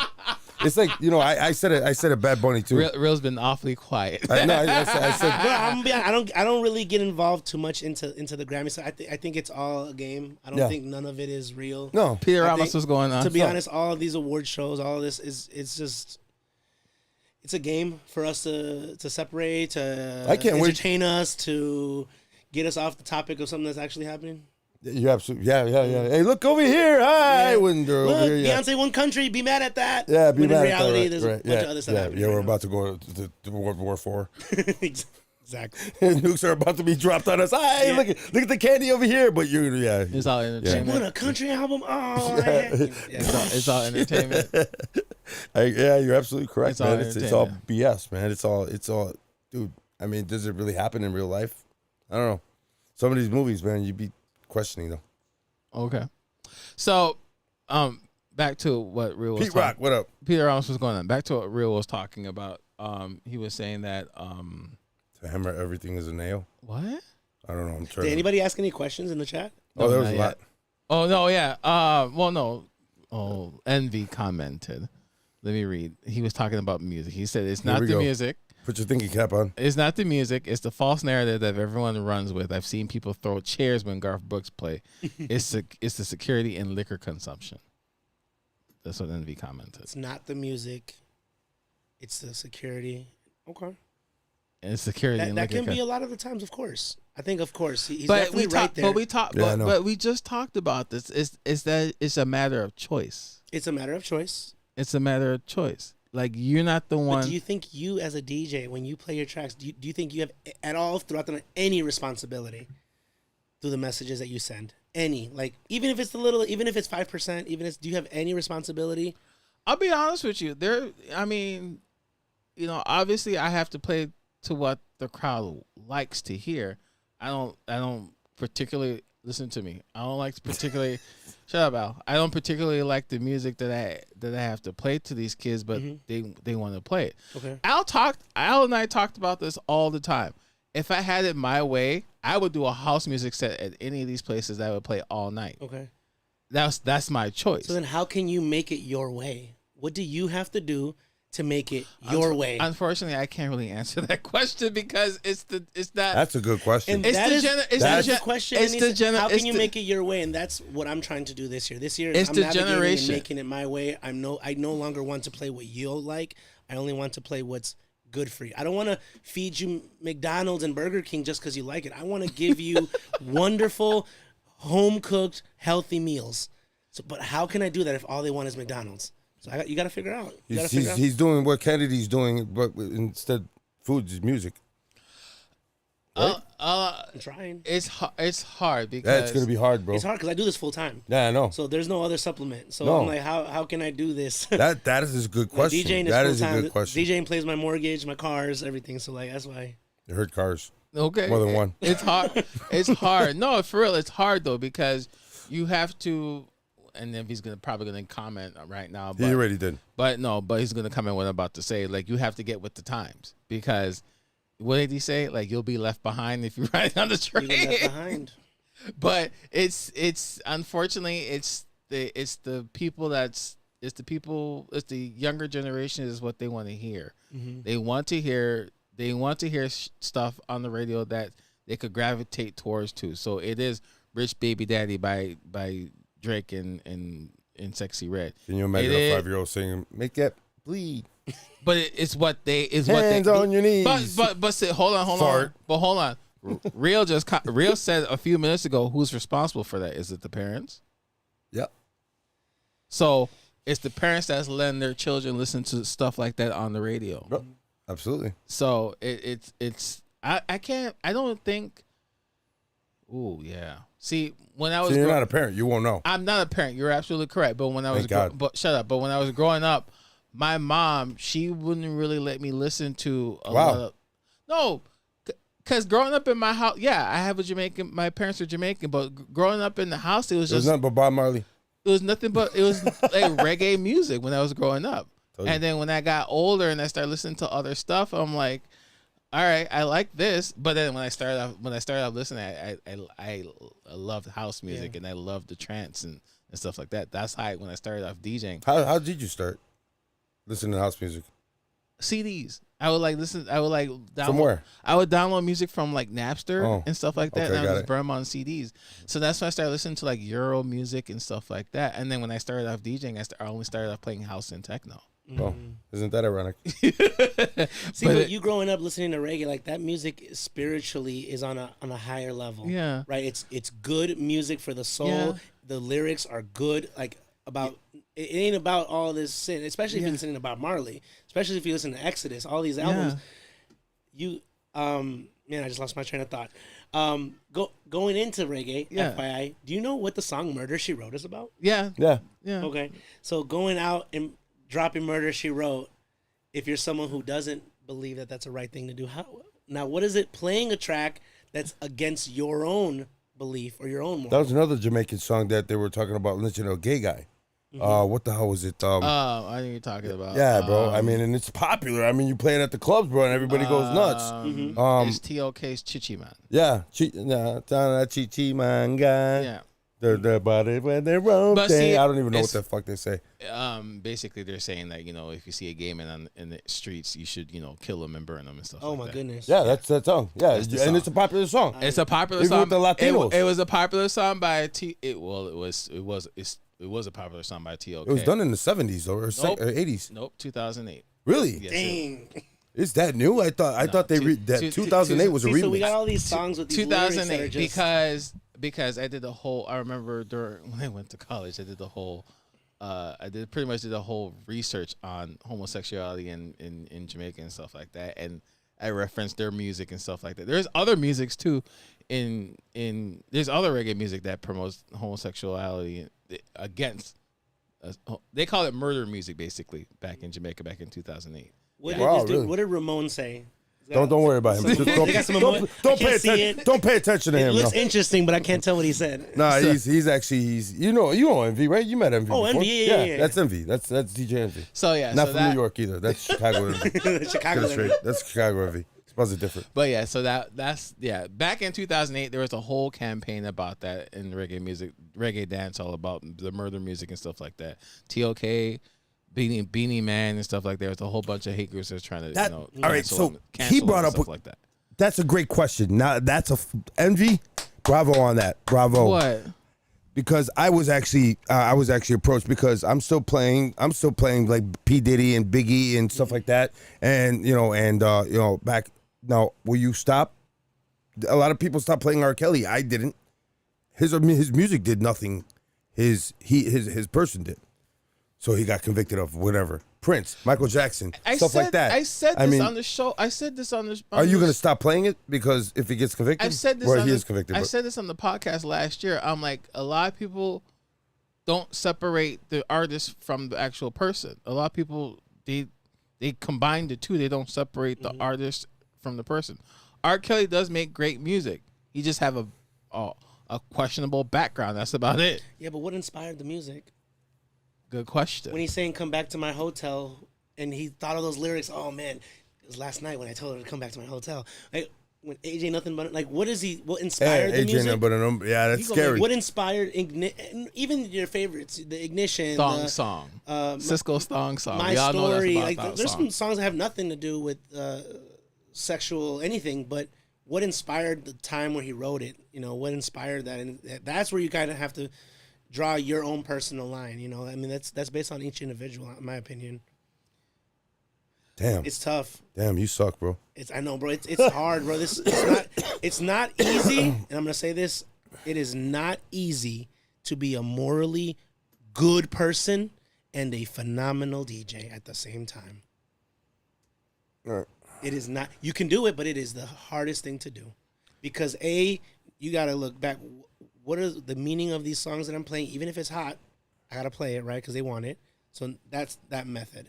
Then you got the who wrote the song. Oh man, it's about having, relations with a 12-year-old because that person got convicted, and the song's about that. So you know who it's about. But I'm still A gonna play it. minor.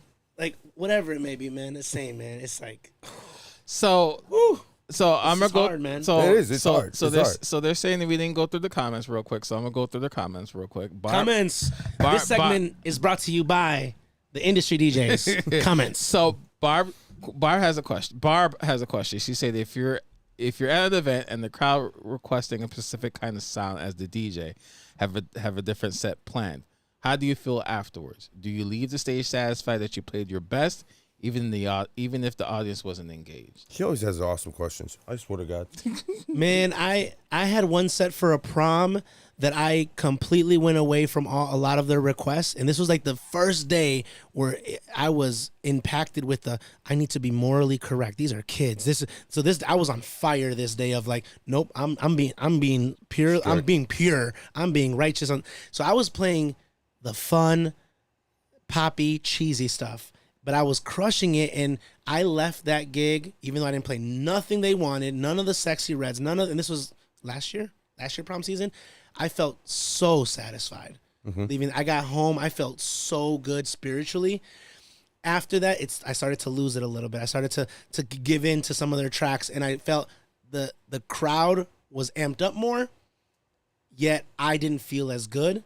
So it's almost like a kinda balance, hard to man. take. It's a hard to balance. balance It's like the two. the better the crowd is, the less I feel. The better I feel. Now the crowd's not awful, but it's not as good. It's like, where do you win? Like, You're absolutely correct on that, though, man. It's like, but you probably had that school that you got to do that, and they were cool about it. bro, they were cool. Yeah, they were cool I about had it. the right school. Some of these kids, they won't. They'll They do won't you, take it. and They you're won't not, take you're it. not coming back. I had next the year. right school. Yeah, you for had the that right day. school. I- Yeah, it was the 100%. perfect storm. Perfect storm. It was the perfect storm. Because as much as you don't want to do that stuff, and trust me, so sometimes I don't, and especially when you're getting all these new songs that you never even heard of before. you should see the new requests for this year. Oh yeah, I already heard. Bro. There's one. The one that I he said never heard of that one. GTR or what G or some shit G or whatever. Upon was telling us about it. The new track that they came out that these kids want to hear. Geronimo? There's a new artist that's kind of like your name. It's Baby Chief Do It All. Or Really? do it like, or something like that. Yeah, Really? Baby Chief. Every single request I had. Chief Do It All. Yeah, never. Sorry to hear that. Yeah. But Look it up, man. But yeah, like, it is hard Hold to on, I'm gonna balance. find that song because okay. it's driving me crazy. Because It is Which hard song? to balance the two. So and Envy here. He commented. shut up. No. Envy commented. He said Hello. it is. Yeah, Envy's trying to put out some examples, but he You said should have been a lawyer. I'm Is telling you. Arnold Schwarzenegger really the Terminator? No, he's not. He's just performing his art just like a rapper. Right. That doesn't mean Yeah, but that's a movie, bro. that doesn't Doesn't mean mean- because you play Murder She Wrote or Chichi Man that they really mean it. Just play the music. But here's the thing though, you don't know if they mean it. You don't. You don't know if they mean it. That could be a trigger for somebody else. Exactly. You don't know how someone else listens to it. Exactly. You don't You don't know how know. somebody takes that, man. Look at I know a DJ who got fired because the kids were actually singing it the may song. be a popular song, but here's You the know. thing though, like you may not know it could offend some people. And like I said, back But in not even 2008, offend, bro. It's beyond offend.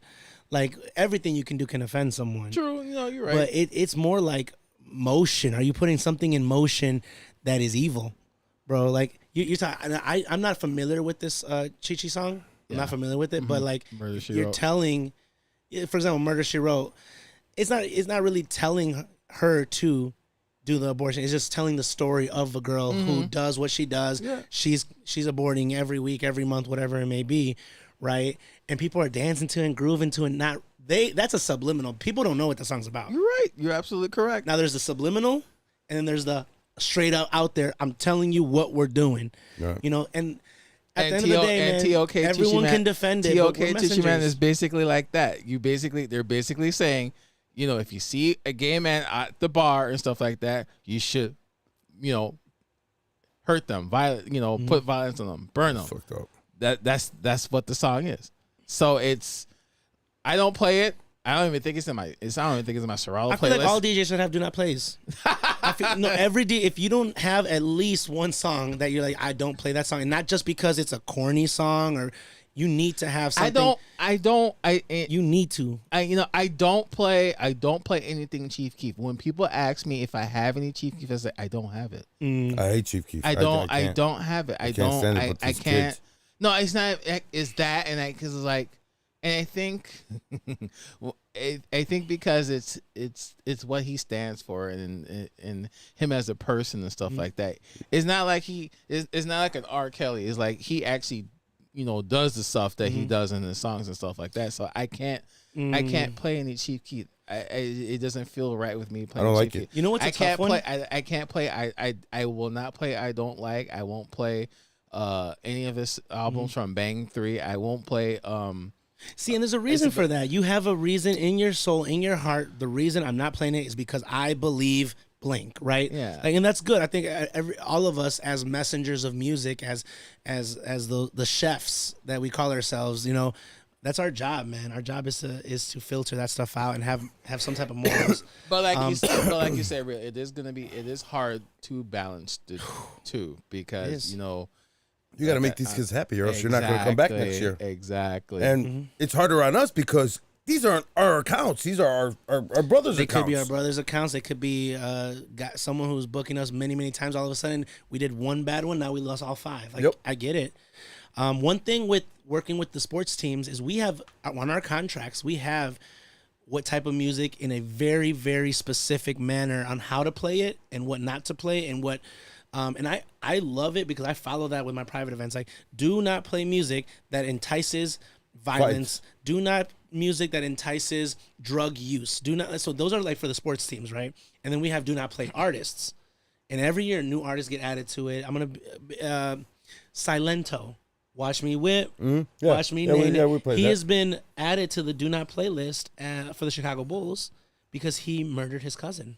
Oh shit! He's in jail for life. Wow. so so- you can't. So that Watch me whip. Watch me nene. So his no, that's my favorite song. But Like, so- this is for kids. yeah. I can make Yeah, a huge I mean, battle yeah, for this with right. kids. This is a song that I lead.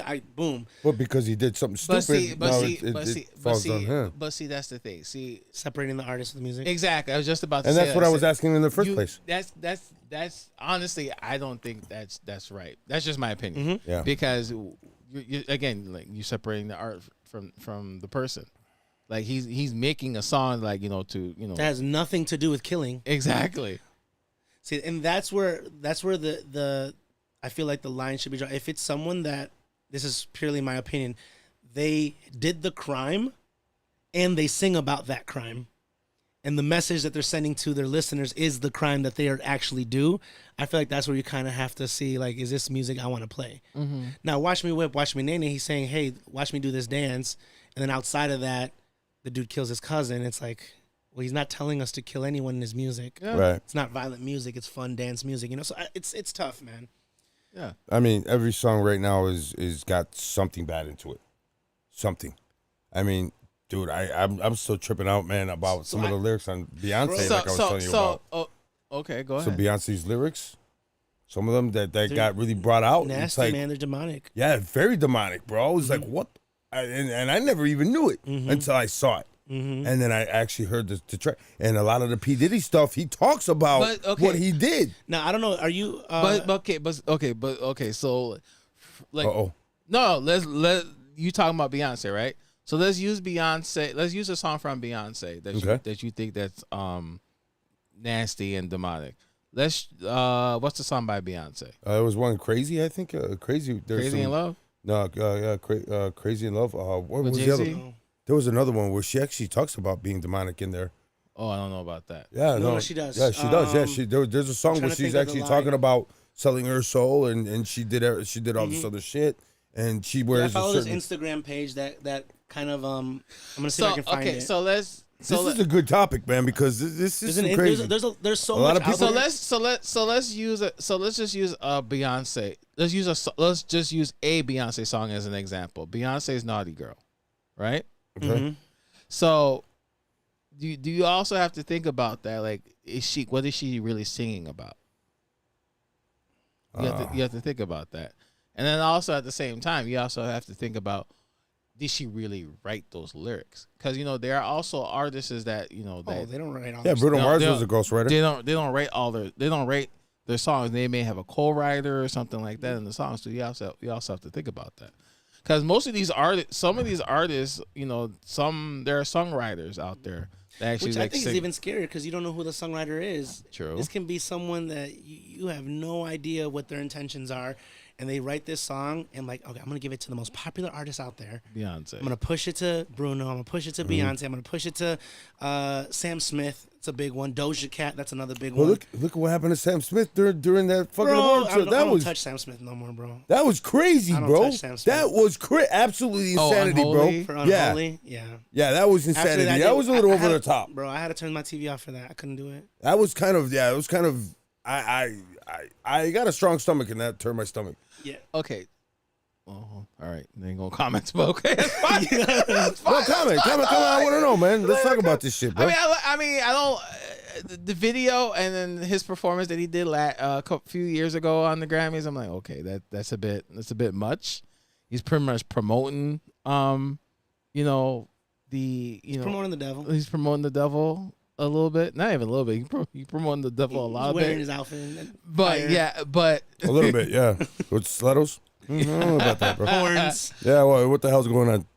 yeah, I don't know, man. I'm still trying to wrap my head around that when But he you were did that gonna be performance. argumentative, man. You were gonna tell us we were wrong. No, but I'm wrapping my head around it because I'm like, wait, hold on, like, what? And then I'm still trying to figure out what the heck the song's about. I mean, Little Nas X. What were you thinking when you came out with that picture and you were pregnant? okay, come on now. He was trolling. Clearly, he was trolling.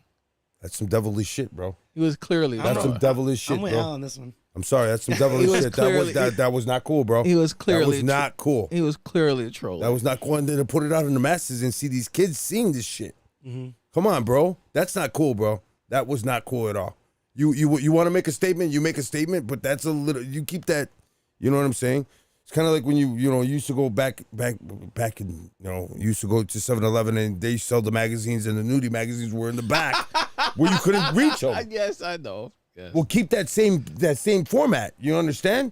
Because not only are adults looking at this, Which is so are why. kids. But okay, so then what happened back in the early '90s? Thanks to Uncle Luke, didn't he force the labels, or didn't the record labels start putting parental advisory warnings back on CDs and stuff like that? Yeah, they did. But how much does that work?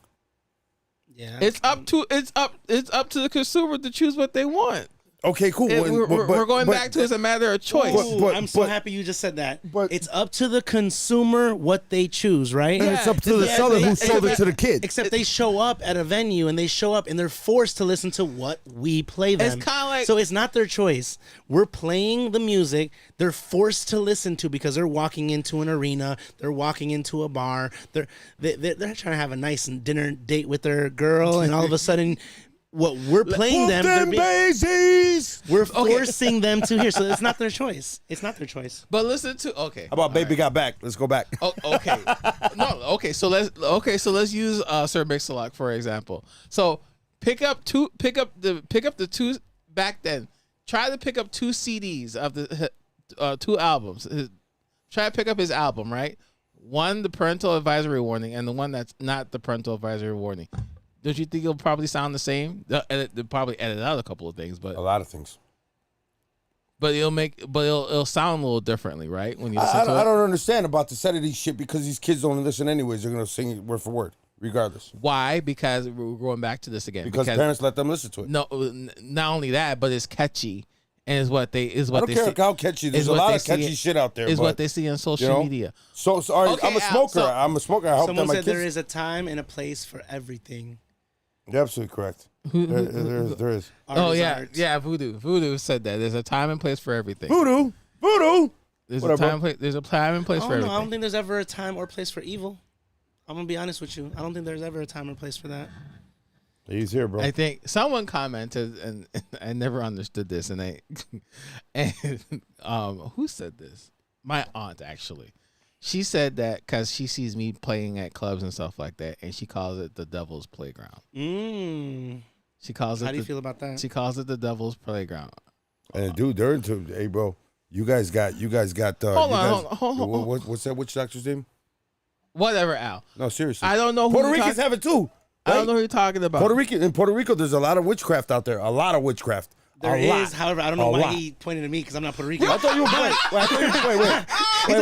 Bro, in Puerto Rico, right? Tell me. I thought you were Puerto I'm Rican. half Mexican, half Colombian. Same shit.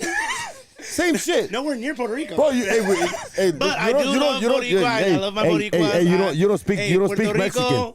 See, I love y'all. Even the way you say Puerto Rico. Bro, oh, shut up, man. You Puerto Rican, bro. Stop. You're inducted now, bro. I got Puerto Rican cousins. Alex Muir just commented. He sister-in-law, said my sister-in-law, you're Puerto Rican, I love you.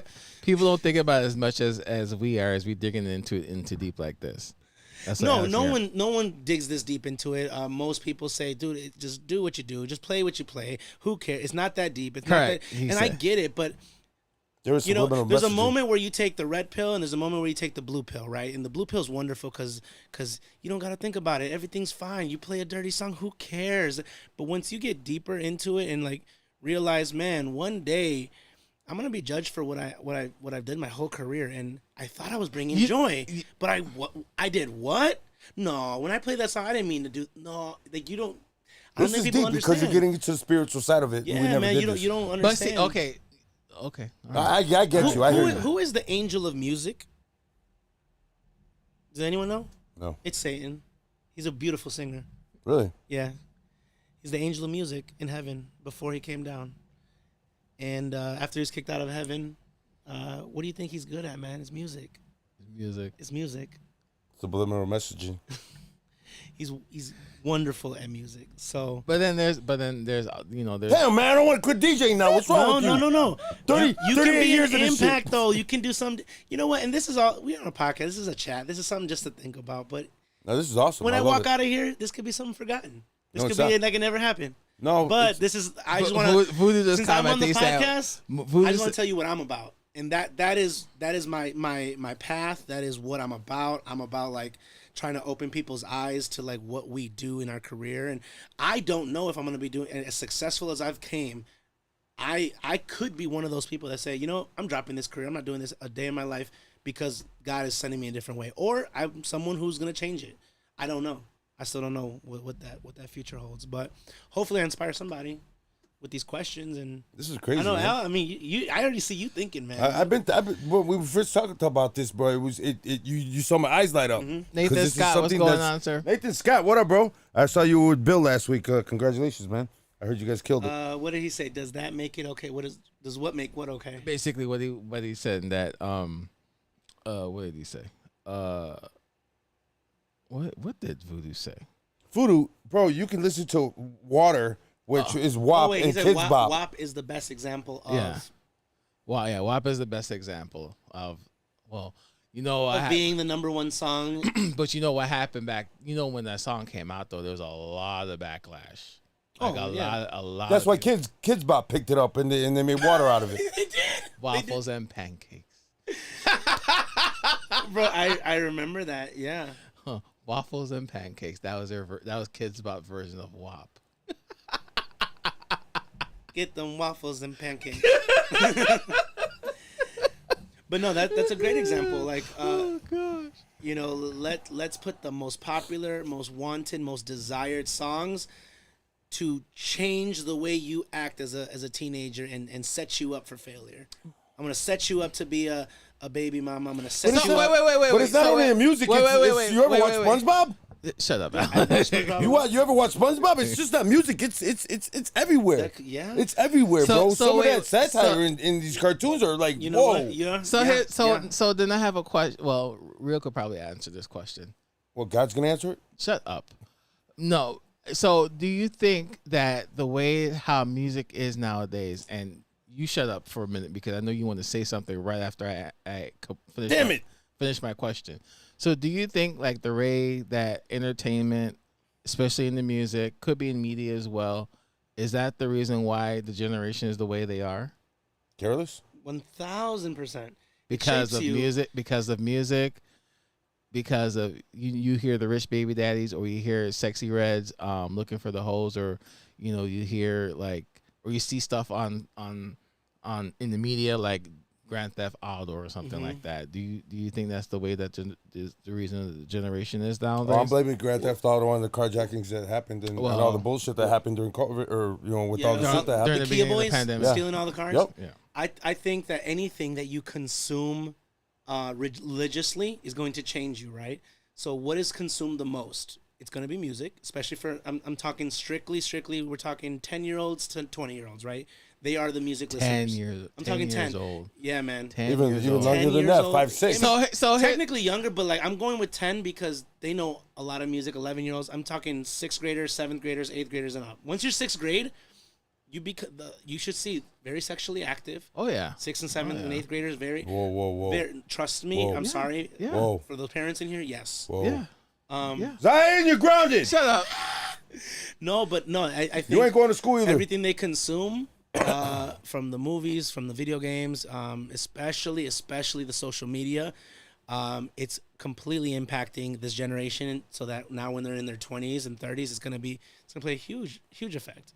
I think social media, the way that they can judge each other, the way that they can see into each other's lives, the way that I can fake my life and look like I'm having fun, or look like I need to be presentable at all times. I need to be popular, and then the music they listen to 100% is going to affect the way the generation And their interacts with each other. and the people they hang out with. So your son is 10 years old. Yeah, he's grounded for the rest of his life after I heard that. Thanks, So your bro. son, He said thank you. your Yes, son please, is your bro. son is Keep 10 him in the house. Homeschool, bro. Brother, I got my oldest is 28. Okay. Yeah, so I've been through it already. And my So- second is 18. Your only boy's 10 years old.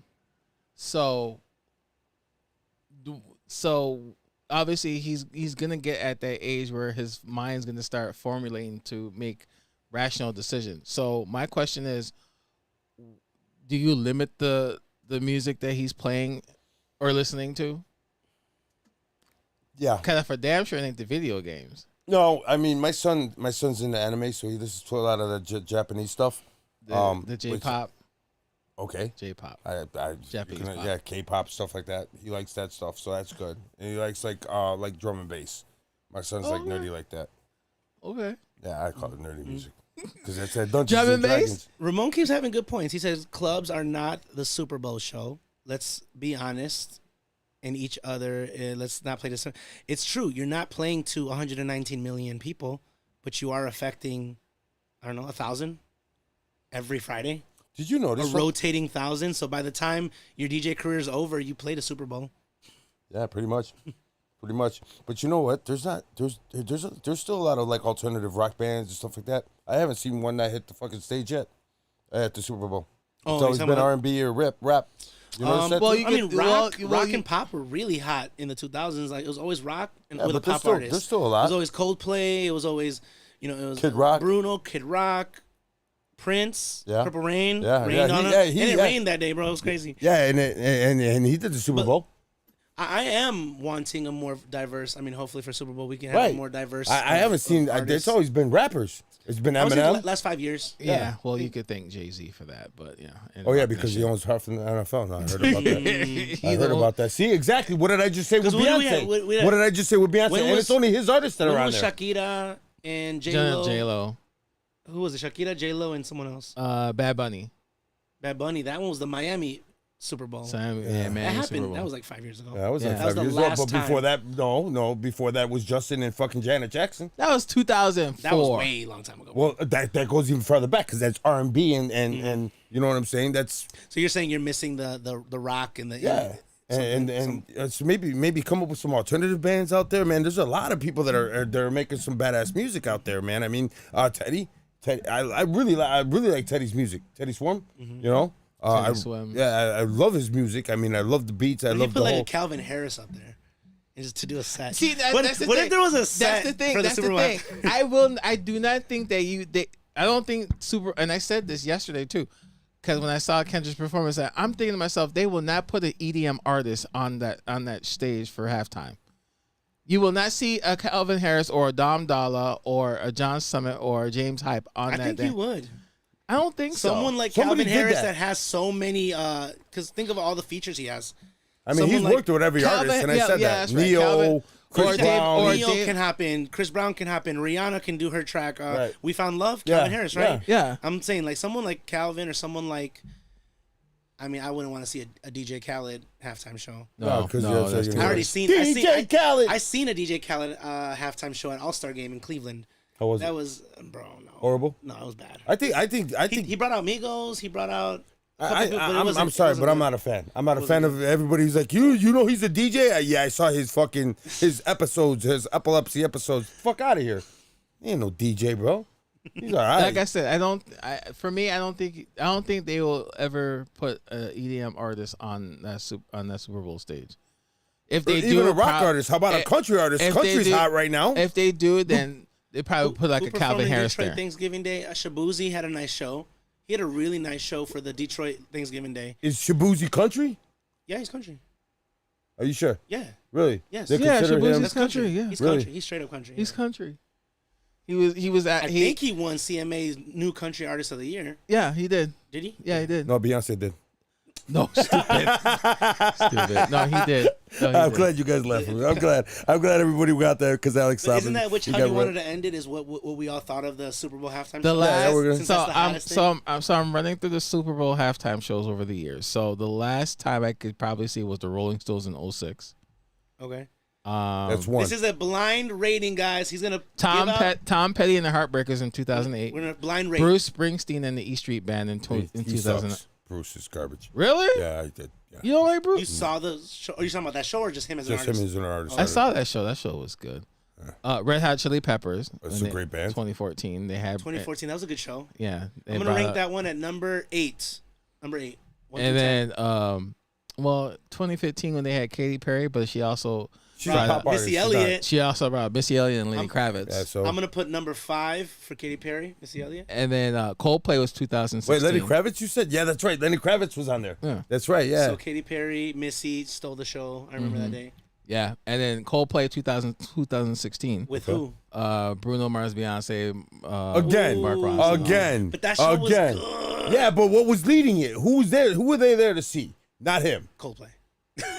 You gonna give you that show. Coldplay was the headliner. DJ Real is ranking that one third. Number one. Number 3. And I'm gonna then- say Bruno came out with that choreo, that gold jacket. Ooh, And then they had- that was a showman's show. Then Yeah. it had Lady Gaga in 2017. She was Lady solo. Gaga. Yeah, I can't- Yeah, I remember that I one. can't That was remember that one. horrible. and then That was horrible. I can't remember. She that. came out with the windshield wipers on her oh yeah, glasses. and she jumped down. She Yeah. jumped down the Super Bowl Yeah, stage. just- All right, that was not in my top 10. I can't And then That wasn't even top 20. Maroon 5 in 2019. But those are Maroon pop bands. 5. So, but you can't go wrong with Adam Levine, man. Adam Levine's good. I'm gonna put Maroon 5 at number 7. So we have 7. Yeah, and so Let those, the graphic come on the screen. so that was the rock bands that they had in Super That's Bowl. not rock, man. You named 2 rock bands. Everybody else was pop. Katy But- Perry's pop. but Bruno Mars is pop. Pop music just stands for popular music. Popular. Yeah, music. yeah, That's all right. it But means. but you can be. but rock is in its Think own about alternative rock. Green Day. That's Wouldn't alternative. you think Green Day would be pop technically? No, 'Cause they were on the I consider charts? them. Really? I consider them alternative rock. Really? Yeah. Green Day. I What if consider something like Mr. So they Brightside had- so- Killers? Would you consider that pop? alternative rock. Okay. But that was pop Red Hot Chili Peppers. That's alternative rock. because to me. you That's would rock. hear the Killers on on Kiss FM. When? Really? When? Bro, you would. You would. No, you would. Maybe in you somebody's mix. Maybe right. they wouldn't play that This normally. is the hot take that rock bands can also be pop music. Is it hot take? Hot take. No way. Well, okay. See. I'm gonna argue with you on that one, bro. Here's what about the Who? The Who? That's rock. Okay, they performed that Super Bowl in 2010. That's rock. Okay. The Who? Come on, bro. Okay. The Who? The Who? Bro, come on, bro. Anybody? Listen. Let's talk Maroon 5 though. You think Maroon 5? They have drums. They have a guitar. They have a bass player. Correct. What makes it not rock? Maroon 5. Their whole repertoire, everything. They're more. Because their music's chill. Yeah, just chill. It's How chill. about you two? All right. too. How about this? You go to an alternative bar and you play any of that music and see if it hits. I'm pretty sure it would hit. I guarantee. Yeah. Okay. Right. Coldplay's gonna hit at an alternative bar. I'm pretty sure it would hit. Yeah. Well, Okay. Cool. Go to the exit and play that. Yo, you're gonna exit your ass. I think. I'm thinking. You're thinking. I know you're. I'm thinking of the genre to the people. You think that was back in the days of Medusas. You wouldn't play fucking. We got Nirvana. So you're that thinking, was as commercial as you got, and there were not fitting to Nirvana. So wait. That So you never thought Nirvana was pop? No, hell no. They're an alternative rock band. Oh, But like he definitely. just said, Yeah, he's right. So as time progressed, I'm As time sorry. progressed, Hold on. Pop is its own genre. Now. How It's old no are you? Longer, If you don't mind me asking, how old are you? I'm not that old. You might. Make You're in your fun of me. 35s, I'm right? 32. 32, bastard. Turn 33 next Anyways, week. bastards. but okay. Oh, So happy early birthday. So I mean, so you never thought that Nirvana would ever enter the pop charts because they did, I don't know why. but they did like cause That's like Beyonce winning a fucking country award. Doesn't make no sense. Like Real said, it's popular music. It's popular music. Okay, cool. Music All right. that reaches the All right, masses so- is pop. Right, it's pop. Okay, cool. So let's put that. So all they- right, so they let's- hit- radio so- commercial. Let's go radio commercial. How about that? So real quick, so I'm So looking. Coldplay's radio commercial to Radio me, commercial. So I'm looking. Okay, so I'm looking at the Billboard charts in 2000. which is true. I'm Because look- if you think about it, yeah, they would pay. You hear Coldplay on Kiss FM and stuff like that. So- you wouldn't hear Nirvana on there, right? No. Right? but I'm They looking. never Kiss FM B96 never played Nirvana. I think Never it- played I Red think- Hot Chili Peppers. Never played any But of I that. think- But they did play Coldplay. They played fucking Katy Perry. But I think they, it's I think it's market specific because I'm pretty sure like each market's different. What's your pronoun? Shut up. Milwaukee's different. The Milwaukee's different. Milwaukee music. Came out of nowhere. Right, it does came out of nowhere. It's true though, man. came out of It's nowhere. true though. It's The true. How Milwaukee- many fucking the- house genres of house music that they have now? Now you got gospel house. You got all this other shit. lot We of talk genre. about this all the time. But the it's Milwa- bullshit. But I'm just saying in general, as an example, the radio market is different in different markets. New York, Milwaukee, New Jersey. What's that got to do with anything? But I'm saying so like they could play. For instance, you could probably hear Nirvana "Smells Like Teen Spirit" like at a popular radio station that plays top 40 Where? in Milwaukee. I'm just saying in Milwaukee.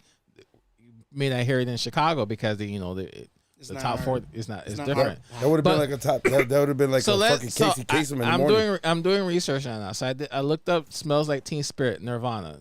It released in '91, right? Right. So it hit the Billboard charts. It hit the Billboard top 100 pop songs, number 5. Popular. Like you said, it's Popular. popular. But Okay, you say, popular. but you saying it's not. You saying it's not pop music. Okay, it's popular music. Yes, it's popular because it reached the masses. But in a category that I would put it through would be alternative rock. Which also hit that genre chart.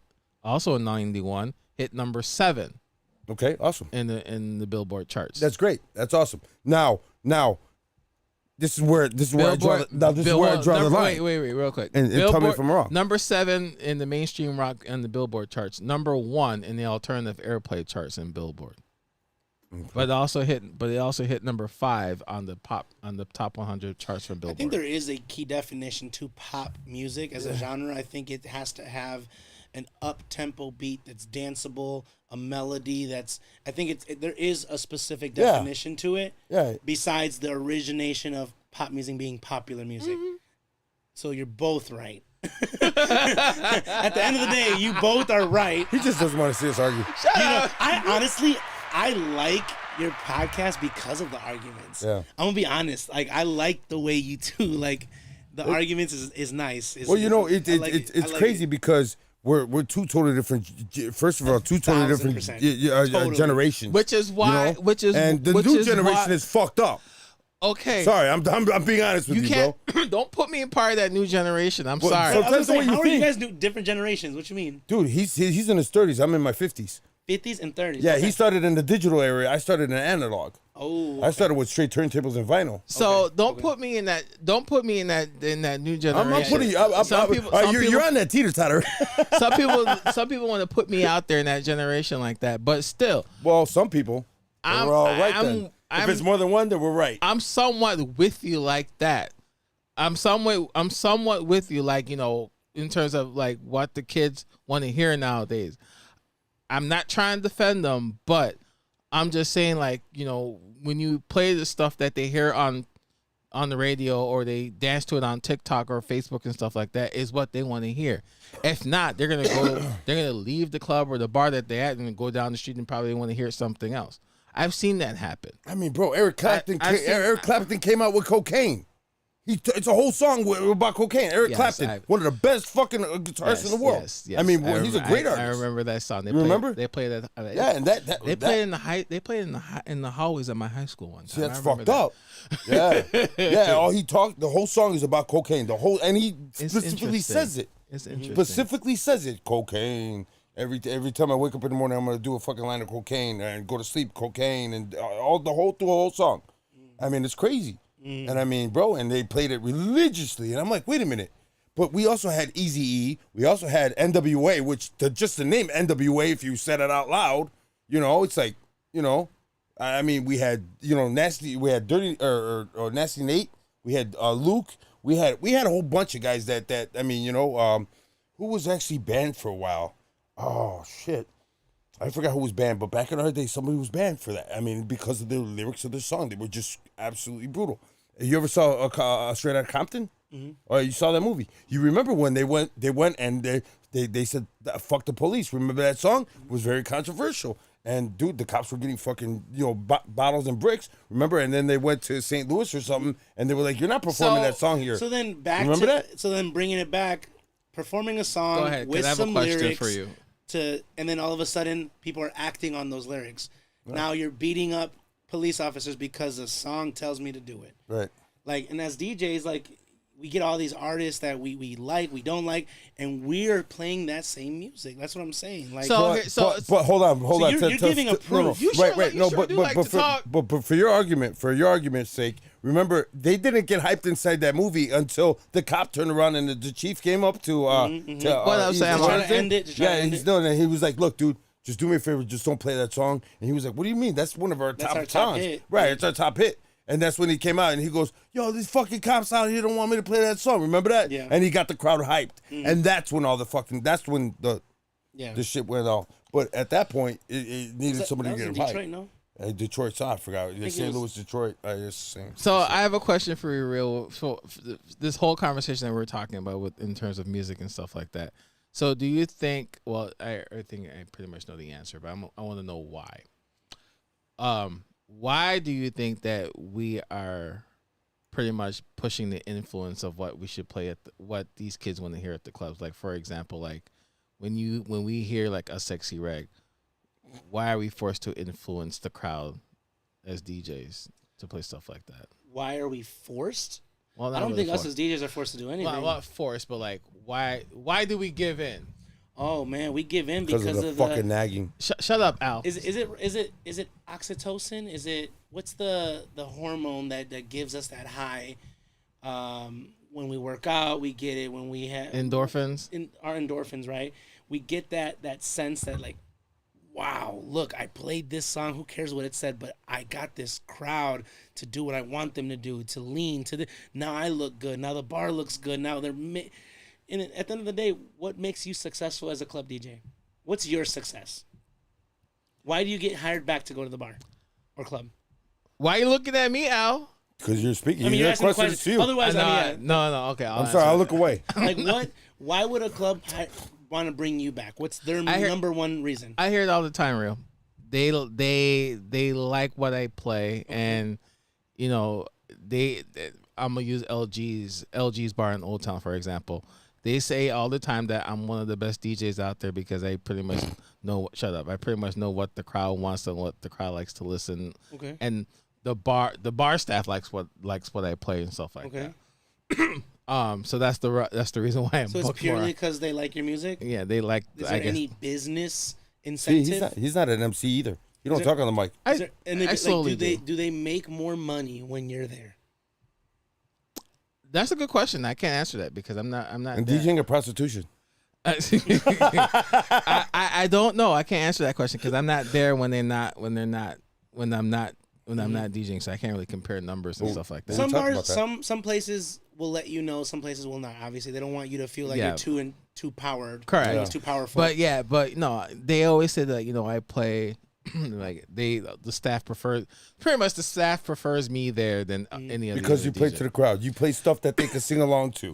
You play stuff that they're knowledgeable to. A lot of DJs will go in there and they'll just go off the beaten path and play what they want to play. You and I both know a DJ that plays at LG's who we interact last year.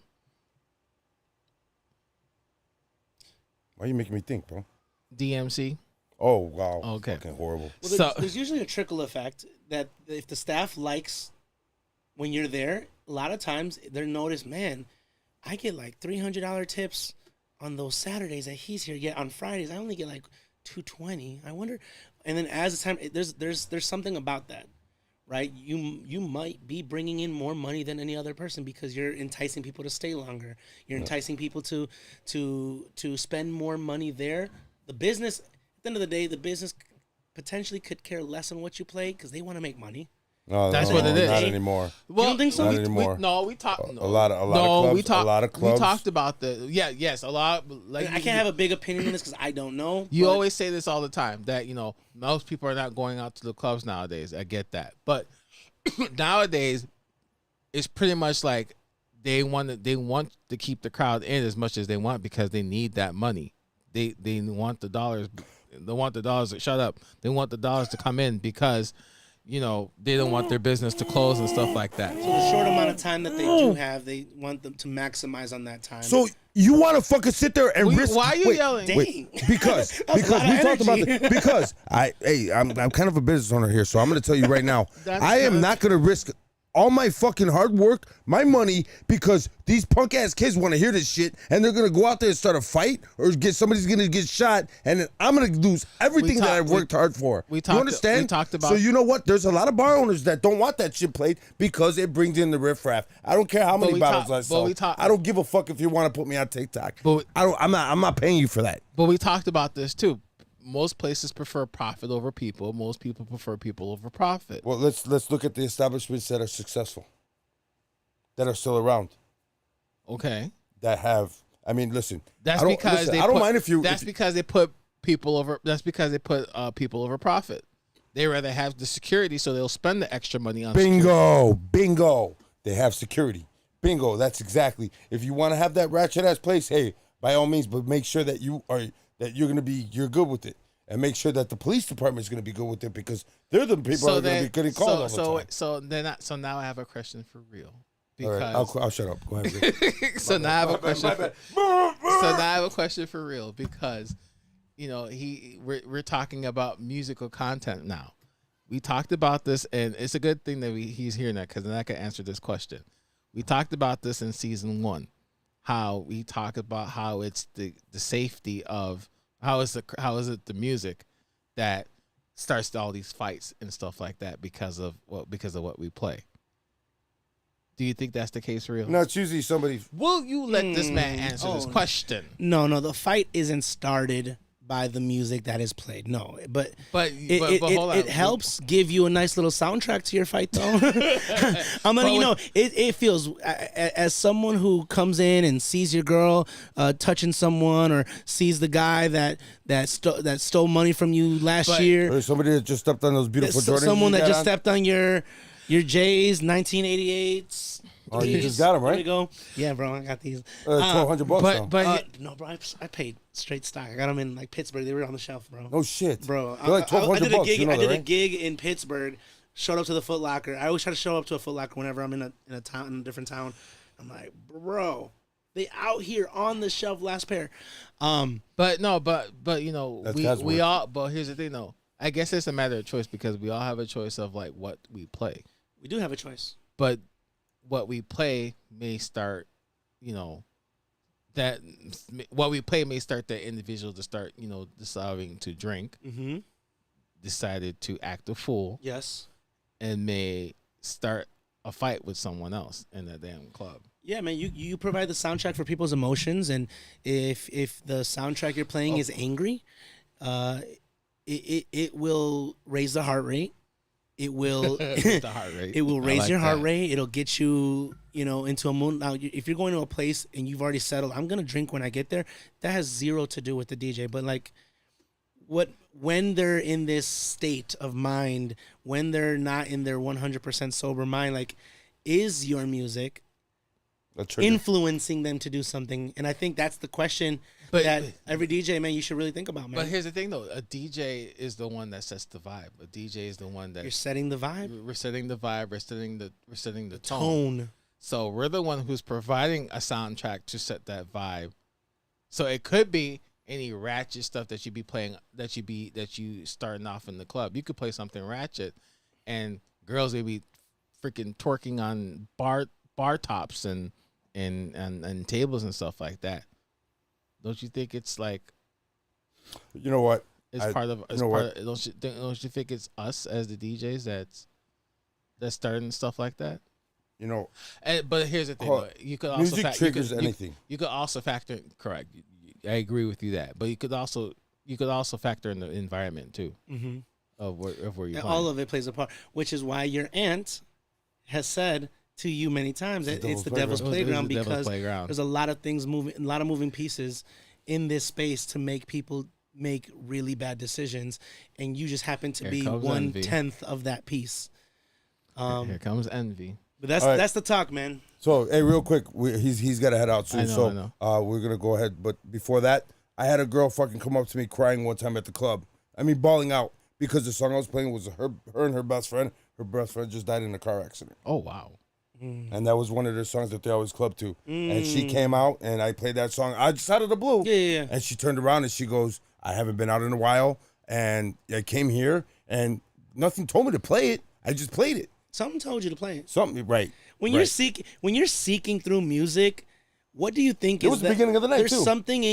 there's something spiritually that's telling you play this song, and sometimes you're guided by the correct spirit, and sometimes you're guided by I'll the be wrong honest, one. I thought I was going crazy. I love Why you. Thank you, bro. why you I yelling? think. See, Why you I'm yelling? excited. You think it's just your choice? I'm You excited. think it's just your by I'm excited coincidence? because I'm there's playing. somebody But- that actually understands me. I'll be honest with you. When I'm in the club and I'm DJing, obviously the point of the club is to get these people dancing. Right.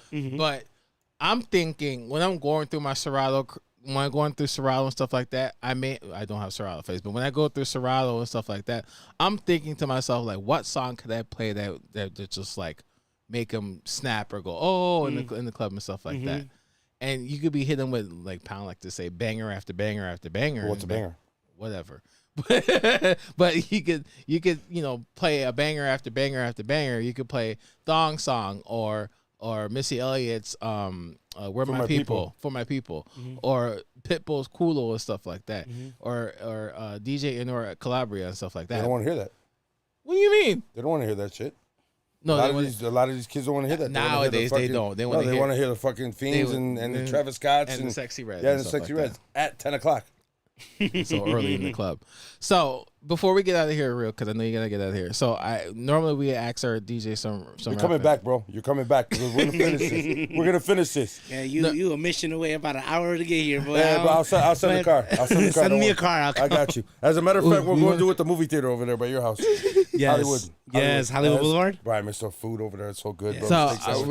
It's right by my house. So we're gonna ask. I'm just gonna ask you a few questions from this list. So, what is your DJ's pet peeve? What makes you upset as a DJ? A DJ pet peeve. Oof. Or MC. Or an MC? Or MC pet peeve, right? I'm thinking because I don't have too many. That's good. You know what? So I like I working think with him. everybody's pet peeve is the phone on the head. Putting, especially when you have such a great moment happening and you have people with the play this instead, play this instead. Like those It's usually moments. Bad Bunny. It used to be the Bad Bunny. Now I don't even. Taylor Swift. Now it's a lot of. I've been seeing Fiend a lot. I've been seeing Peso Pluma. Ugh. Peso Pluma on people's foreheads a lot. Like, that is a pet peeve. And then I think just like people walking in to dance but not wanting to dance. They come in to hear the music they want to hear. They don't come to a dance to dance. And again, this is speaking of going to your high school dance, going to your proms, going to your homecoming dance. Like, you go to celebrate this moment and dance to. They go to list as if we are their headphones. Mm-hmm. We are not your iPod. We are not your headphones. Listen to the music you want to listen to, and in the car. But come to dance and have a good time. I feel like that's something that we've lost throughout time, and it makes me fall in love with this game again and again when I get to those moments where like, oh, this group of kids came to dance. They could care less. Oh my goodness, it's a beautiful moment. But yeah, that's my pet peeve. All right. And what is your worst fear as a DJ/MC? Worst fear is to be honest, man, this is completely out of the box, but being a tragic emergency, a lockdown, the start of any emergency, and me being stuck at an event with people I don't know and not being with my family. Okay. If I'm out in another city or something, I'm like, dude, I'm over here DJing this thing, and there's a hurricane, there's a this. Like, yeah, that's my worst fear. And then last question to end off the show tonight. Any advice to upcoming DJs, performers? Man, MC? I love that question. So upcoming DJ actually came to the wedding that I was at on Saturday and asked me that exact question, man. How can I get out of my bedroom and do this for a living? I told him step one is start building a network. Find someone that you trust, find someone that inspires you, and shadow them, follow them. Say, can I be your assistant on any of your gigs? Like, literally be available, be open to come. All of us DJs need assistance. We need help. We need techs. We need someone to help us load in, load out. We do so many events that I feel like that's the best way to start learning, getting your foot in the door. Work a photo booth, work the lights a little bit. Use a lighting controller. That way you can start to get in and become a reliable person. You start to learn the start times, the end times, how people navigate. You start to see crowds. You start to see decision making.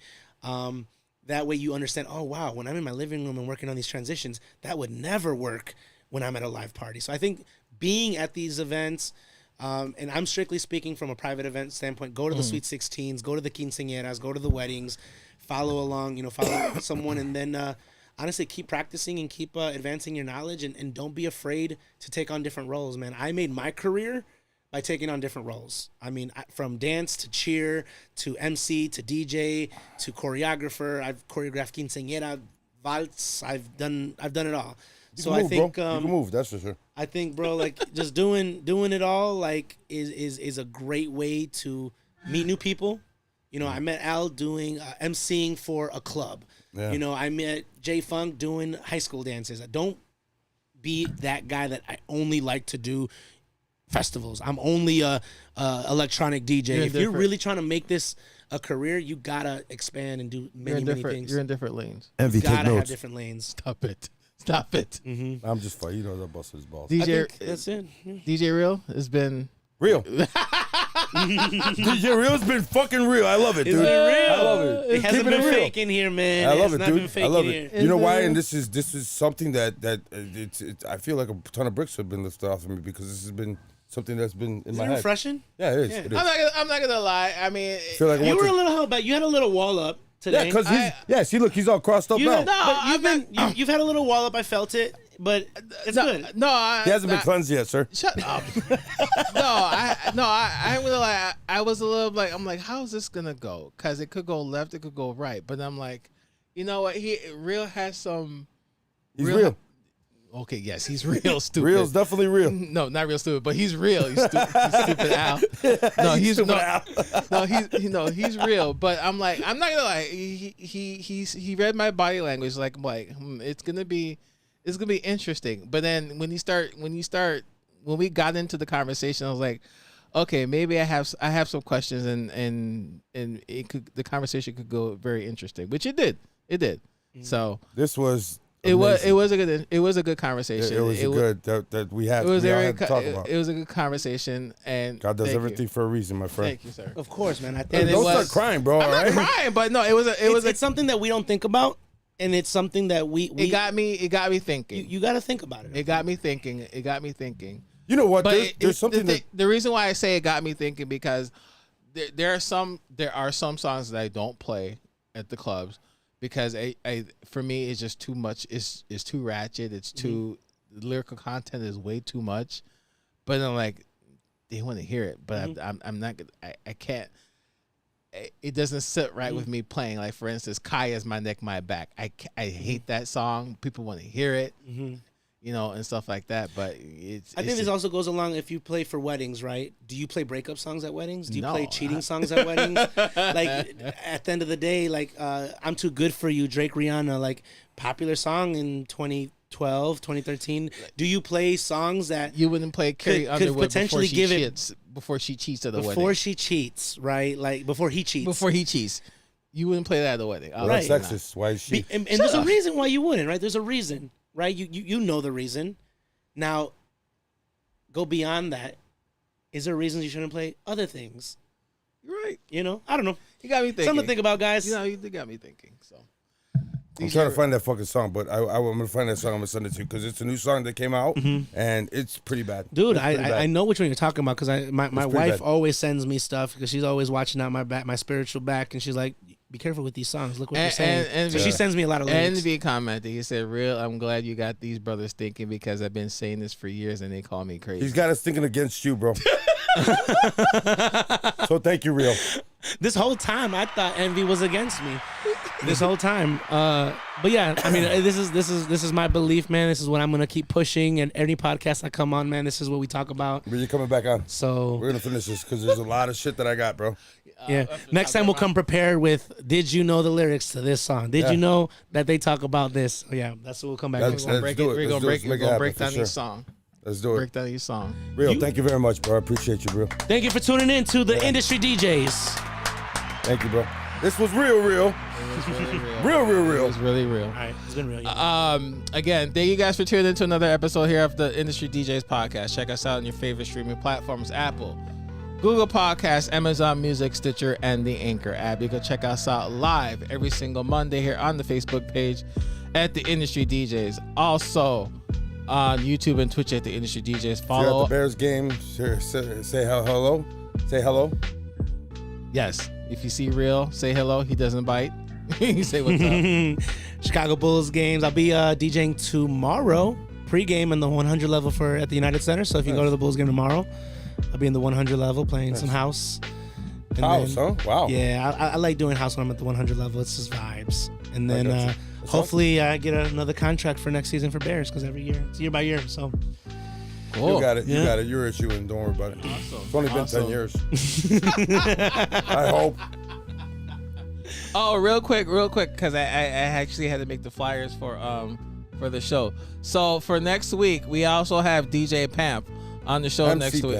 Pamp. I'm sorry, MC Pamp. My bad. MC Pamp on the show. He'll be joining us next week. We're gonna be talking with him. The following week after that, we have Gino Rocket Romo, who's gonna be joining us. Tune in to that. He'll be talking about his next daytime event, which is Club Romo. So tune in for that as That's well. spiritual. And then on a Sunday, yes. Yeah, it's on a Sunday and he plays freestyle and house music. And then No also the following week after Rock and Romo, we have DJ Boss who's gonna be joining us as well. Mr. Boss. So Boss. tune in for that as And well. then Hugo C's after that. Yes, Hugo sees for that. I'm still waiting on the flyer for that. I got you. Okay. So yeah. So thank you guys for tuning in to the Industry DJs podcast. Mr. To Real, the word, thank you. Thank you, Real. Thank you, Real. thank you for having me, y'all. Thank you. problem. Real. To the words of Peter Ramos, support your local DJs. To the words of Al, do it like this. Stay vigilant. We love you. Stay safe, and we will see you guys next week with Pamp. And watch what you play. Okay, now.